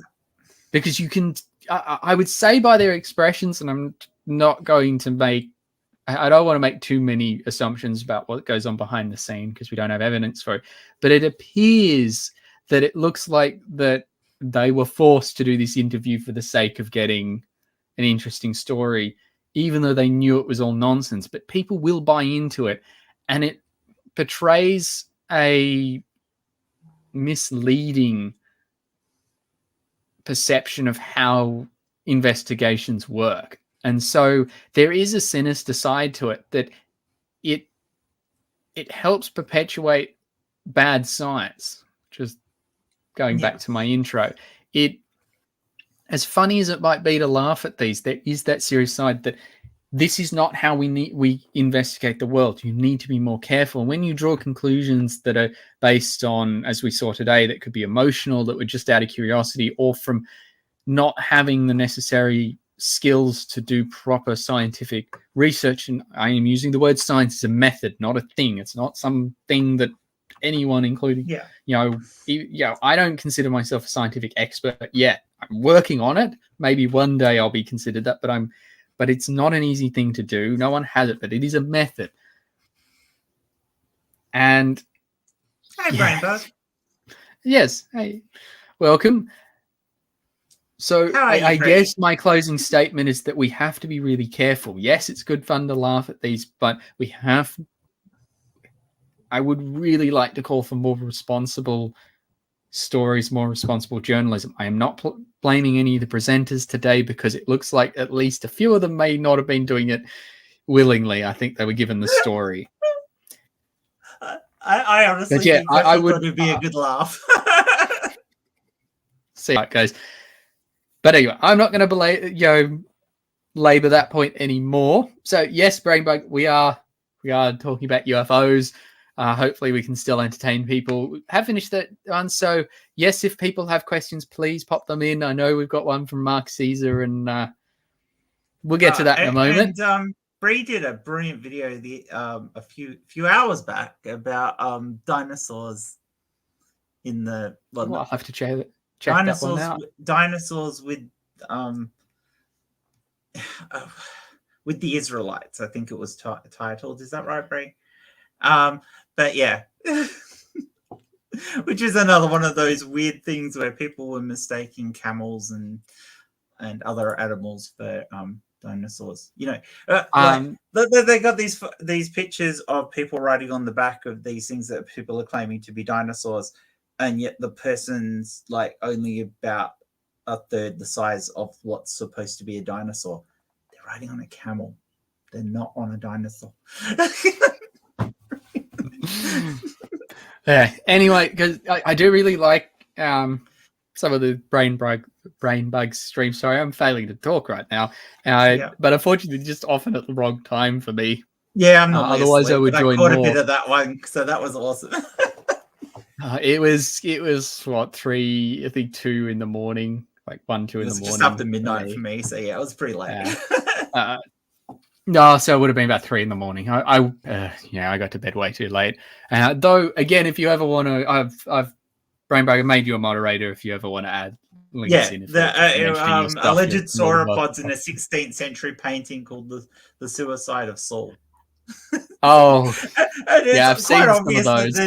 It's quite obvious that they've painted camels. They're not sauropods. We know. Yeah, but the camels didn't have feathers. Oh, well done, Mark. Yes. Okay, so far I've only got one question, but just for those, if they have joined after I've said it, we are now doing just open questions. I'll prioritize ones on the topic, so we'll see. But here's the first question that we've got so far. Pineapple on pizza? No. Pineapple on UFOs, possibly. Yeah. I don't know. Now it might be part of the anti-gravity system. I don't know. Maybe. Maybe you need that enzyme production on the surface of the UFO to create the anti-gravity. Slowly dissolve the UFO with pineapple juice. Yeah, and that creates a anti-gravity effect. So it's like an ablative anti-gravity instead of. And if anyone gets the reference, it's not throw the cheese; it's throw the pineapple. Yeah. 2 people might get that, but we'll see. We lost another one. You lost another one, did you, Sandy? That's not good. Maybe. Pineapple on camels with feathers. Oh, yeah, that's unfortunate.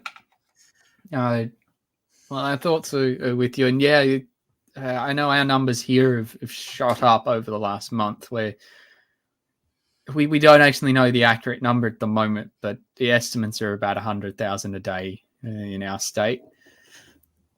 We'll see. It's the CE5 alien meditations, Brie. Is that the and I can't remember what her name is, where they these people think they can astral project themselves to other planets and experience alien civilizations. Is that what that is? Yeah, because I'm not too familiar with that one. Yeah. But there's definitely no evidence for any kind of astral projection. And even if there was, why would you go to another planet? I mean, look, you go everywhere. Yeah, that sounds like a dream.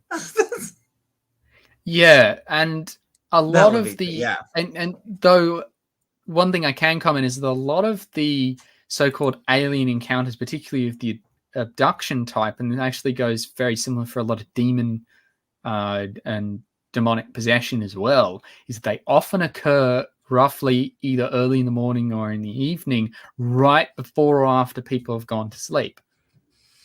And their descriptions are very, very similar to sleep paralysis.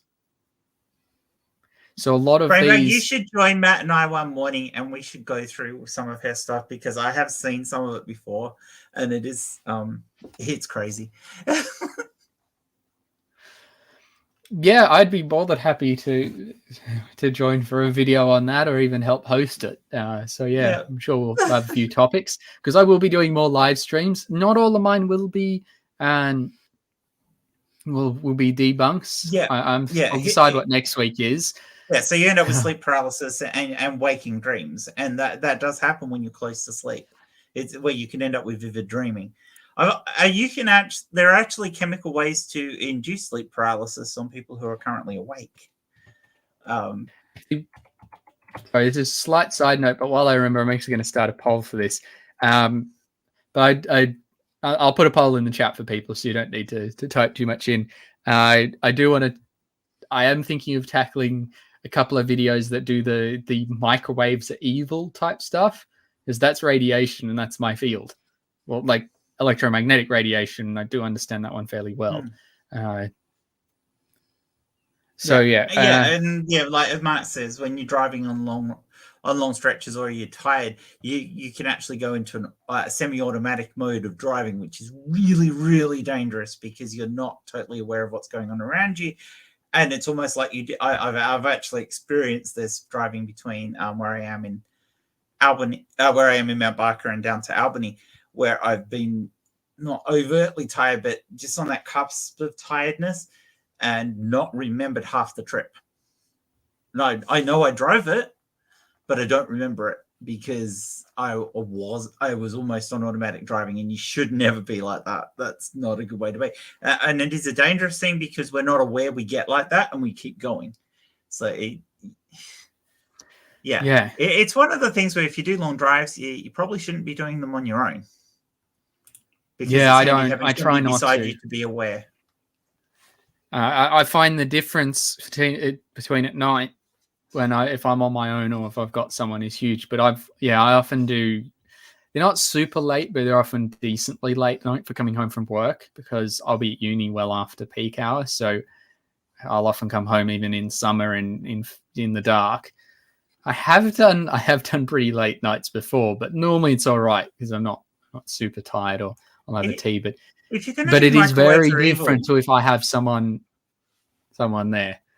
If you're going to do a microwaves evil, Matt, you should do it from the perspective of the history of microwaves and the usages. That one will probably be a debunk. So I'll be tackling some videos out there on it, and I'm happy to add that history in. You're going to talk about 5G as well then? That one is actually likely to be a video I'll do with Maddie from Science Side Up because we have agreed to do one on that. Though I believe, looking at her tweets, she unfortunately had COVID over right after Christmas. So she's been a bit quiet, but she says she's getting better, which is good to hear. I'll probably send a message soon, and if she's been a bit kind of run down with all that, I'm happy because I wasn't doing live streams when we originally spoke about it, but I'm happy to turn that into a live stream. But we were going to tackle a channel called Woodward TV, which has a few 100,000 subscribers that does that sort of 5G equals evil and it's out to get you. And, good nutrition is how you deal with this dangerous radiation from a cell tower. It's just like... So holding a piece of aluminium foil up in front of you isn't good enough. Because people who are into these conspiracies like tinfoil hats. So, I mean, I don't know why any of these conspiracy theorists are worried about 5G when they can quite simply put a tinfoil hat on their head and they're perfectly safe. Oh, I got a question for you, Jen. Okay. No, I was exposed. This was back when it first in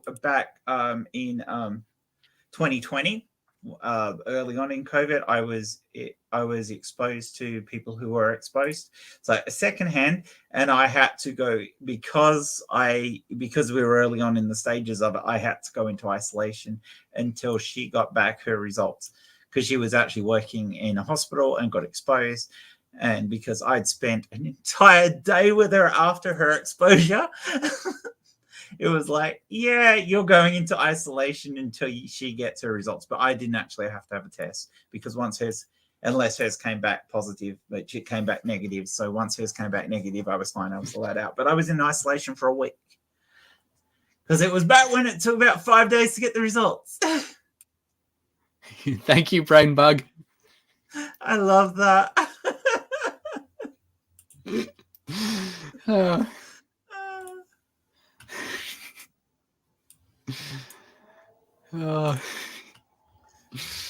Yes. Well, at the moment in Sydney now, we're recording 40,000-50,000 a day, but it's hard because we're definitely not capturing all of them. But a lot of people here are now fully vaxxed, with a decent portion are boosted as well. But the Omicron strain still gets through everyone fairly quickly. We'll see. Yes, Brainbag, how can a face like that be evil? I know. Maybe I'll keep that as my evidence for why microwaves aren't evil. They're just happy. Sounds like a debate that needs to happen now, doesn't it? Pineapple on pizza is evil, but microwaves are not.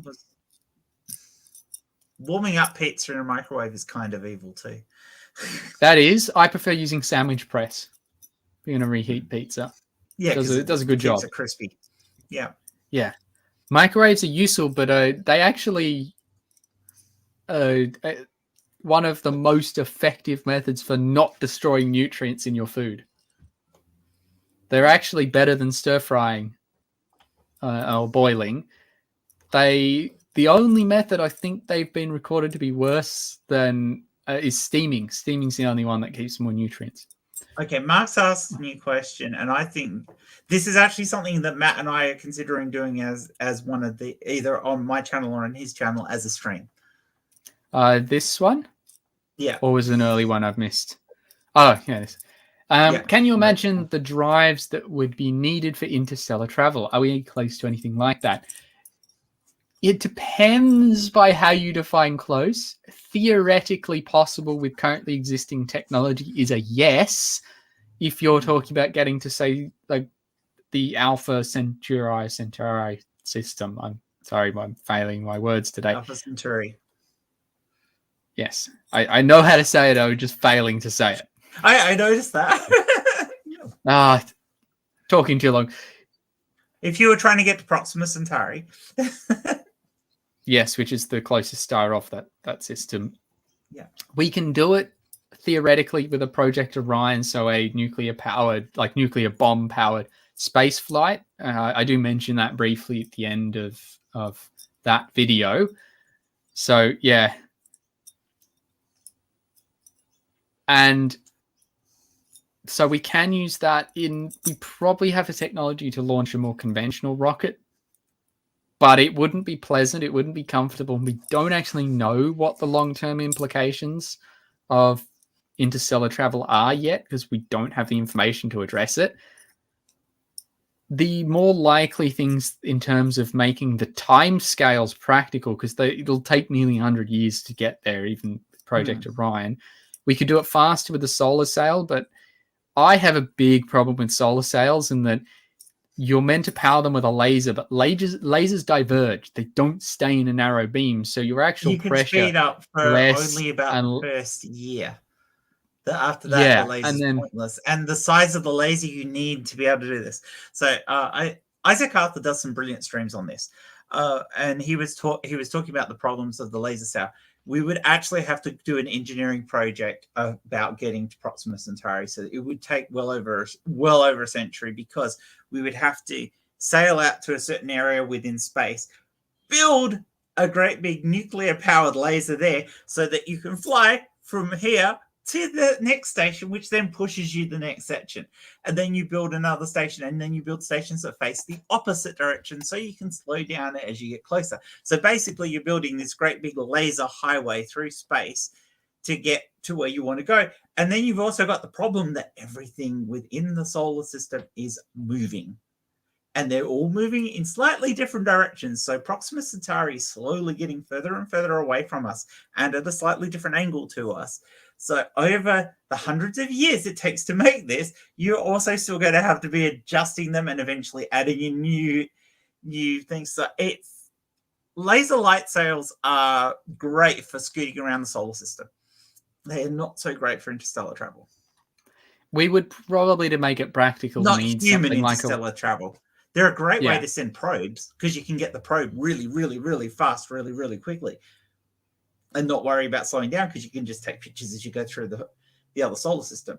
But not great if you want to send people, because ideally, if you're going there with people, you want to be able to stop. And the other, what would be more practical, I reckon, would be something like a warp drive. Yes. Because theoretically, those are possible. But again, theoretically possible does not mean actually possible. Not only that, there is a recent paper done by JPL on this, where they think they have actually they've got to repeat the experiments, where they think they've actually temporarily created what could be conceived as a warp bubble. Tiny, tiny, tiny one that you couldn't put anything in at the moment. But it's a start.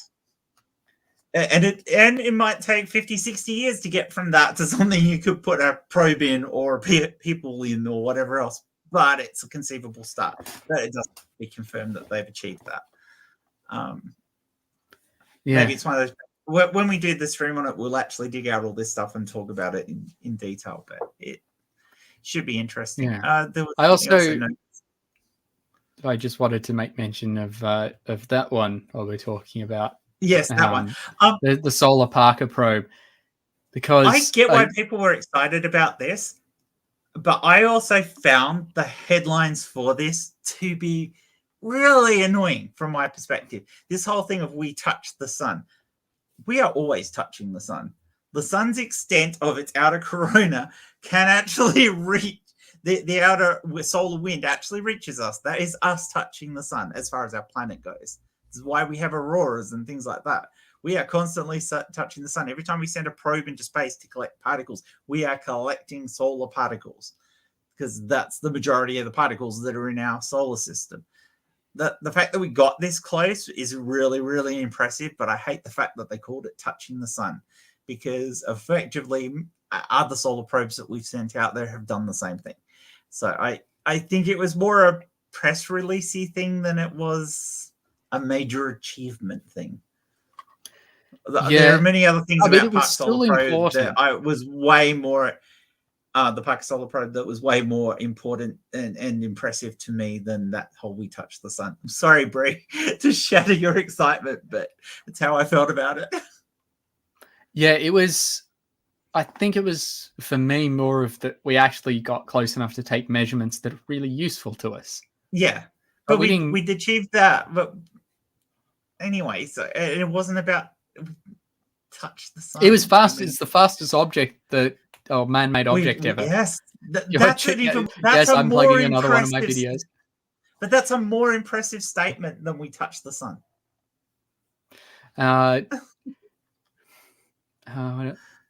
Yeah, okay, yeah, we're being hyperbolic, Brie. Yeah, I'm with you on that.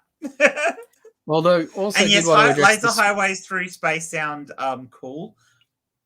But I did also want to address this point too: the power demands for proposed warp drives. I think one of the original ones was meant to be the energy equivalent of the mass of Jupiter. That wasn't the original. No, originally, there was more. There wasn't enough mass in the universe to actually create the warp bubble. Oh, okay. But then, problem with the nuclear so one of the earlier ones. Then, sorry. Couldn't. But this was part of that research project that's still ongoing at JPL, where one of the scientists redid the equations, and they figured out that a warp bubble of a certain size that oscillates in a certain way would only require the matter equivalent to about Jupiter. And then they even refined their equations even better than that to say that, yeah, you could probably do it with the energy output of a small city. You have requirements for a small city over a year. So you'd need the amount of energy that city uses over a year. But that's something that's doable for us as humans. So you could conceivably create the amount of energy. Your problem comes that not all that energy is the energy that we're used to. Generally, when you talk about warp bubbles, we're talking about needing negative energy. And that poses a problem, because whilst we have whilst we have evidence to suggest that negative energy exists, Kashmir effect, tapping into that is something we're not particularly good at. Having said that, like I said, it looks like the people at JPL have actually possibly already made a little tiny warp bubble. And if that's the case, then it's expanding out from that ideas to the point where we can actually make something practical.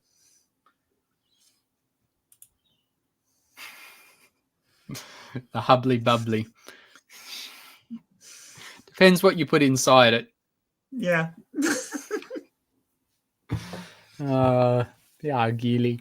So much for ending before 10, Matt. We got sidetracked on space.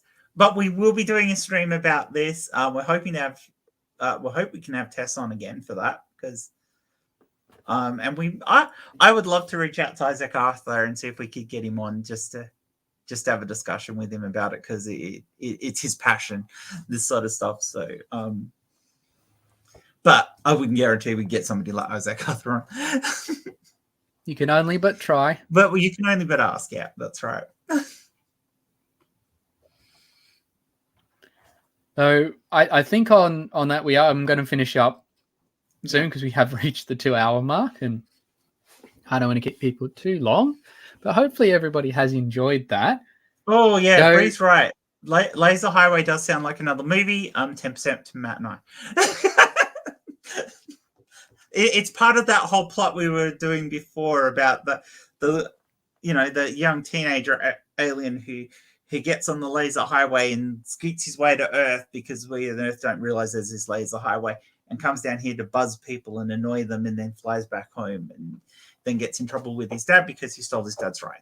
It's a great plot for a movie. It's a great plot for a movie. 10% to Matt and I. Thanks Hollywood. That's how we'll get rich enough to actually make proper science. Decent content, yeah. Yeah. All right. So, do you have anything you want to plug, Jen, before we finish up? I know we've mentioned a few of the videos. Our movie about the. Yeah, I don't have. Yeah, I'm hoping to do a science stream sometime during the week. Dig out something and do something probably as a morning for Matt and I sort of thing. At some point, I know you're busy at the moment, Matt, but that's fine. I enjoy doing these streams. These I mean, along with doing stuff like we do with Six Pack and what we do with Claire, etc. These are the things I love the most, where we actually get to talk about science in a fun fashion. It's the best way to do it, and hopefully it educates people, and hopefully we learn too, because I like learning. Yeah, well, knowledge is power, and that's right. Although I don't feel too powerful at the moment because I'm not going outside. How long are you going to be on lockdown for this time? We're not in an actual lockdown. It's more of that people are locking themselves down. Apparently, our spending at the moment is like we're in a full lockdown. Oh, wow. Everybody, because we have no just make it actual restrictions. And protect people. We have no actual restriction. No, because they don't want to damage the economy, which is weird, or at least it's the reasons they seem to give. But we get about 100,000 cases a day, probably. I say probably because, as I mentioned earlier, you can't be sure of that. So I'm not going anywhere. And if I was to actually catch up with anyone, it'd probably outside, like a picnic, because it's a bit safer. Yeah, so you can sit more than 2 meters from them on your own blanket with your own independent food. Yeah, I'm certainly not going to pubs, clubs, or bars at the moment. Yeah, understandable. But they reckon the peak will be sometime this month, and then it will start settling down once everybody's actually had it. There's the Omicron strain, but most people here are vaccinated, so hopefully that's not too bad. Yeah. Oh, Mark, you're in WA. Yeah. I've heard that you guys are finally actually going to have to wear masks. So I thought that was the agreement. I thought masks had got lifted, Mark. For you guys, I know. I've heard though for WA you'll get masks again once you open the border with us. We've got masks. They tried getting rid of our mask mandates here, or our mask rules here, and had to bring them back. Which is stupid because they're against all advice. But anyway, I'm not here to get Perth next week, so I have to take Rob up for they're not monthly, they're bi-monthly now, but go and see his specialist in Perth and everything. I am not keen on this trip because of we don't know how things are going to be going up there. So I don't know. It's one of those things. But this month isn't my big worry, because this month is okay. There's a few cases, but you can probably stick away from them, and you're going to be around a hospital, and we're going to be around families, so it's going to be fairly safe for us. Next month, I have to take him up to see a different specialist for something different just after we open our borders. That one terrifies me. It's like, yeah, I don't want to do that. I'm not terribly keen on that. Rob's doing really well at the moment, Mark. He's coming along really good from especially where he was a few months ago. Where we were worried he wasn't going to make it. He's actually really, really good at the moment. So that's good to hear. And okay, in terms of what I've got coming up, sorry, I'm trying to finish this off because I said I'd do that 5 minutes ago. Yeah, we got sidetracked with COVID. We get sidetracked with COVID. Oh well, we'll see how everything goes next time. I am going to be making a video soon. What I need is a clear night to actually film it, but I'm which is why there's been a little bit of a delay, but I'm going to do a video on why green lasers, and in particular, why green lasers are used in amateur astronomy and a few other ones. But why would you go green? Why green? Why not red or blue or anything else? So that is the next video I have coming up. That's not going to be a live stream. That'll be a proper recorded one. Based on how the poll went, it looks like everybody thinks we should. So at some point, I will do one on that. And yeah, we'll, I guess until next time, everybody. Jen, do you have any anything to say? I'm not using my outro. Yes. In which case, everybody, I'm glad everyone was here. Thanks again to everybody watching, whether you're in the chat or whether you're just enjoying the content. Hopefully you all had fun. Feel free to send questions to me at any point or next time we do a stream. And remember, I'm almost a doctor. That's Jen. And until next time, be like a proton and stay positive. And then... If I get it.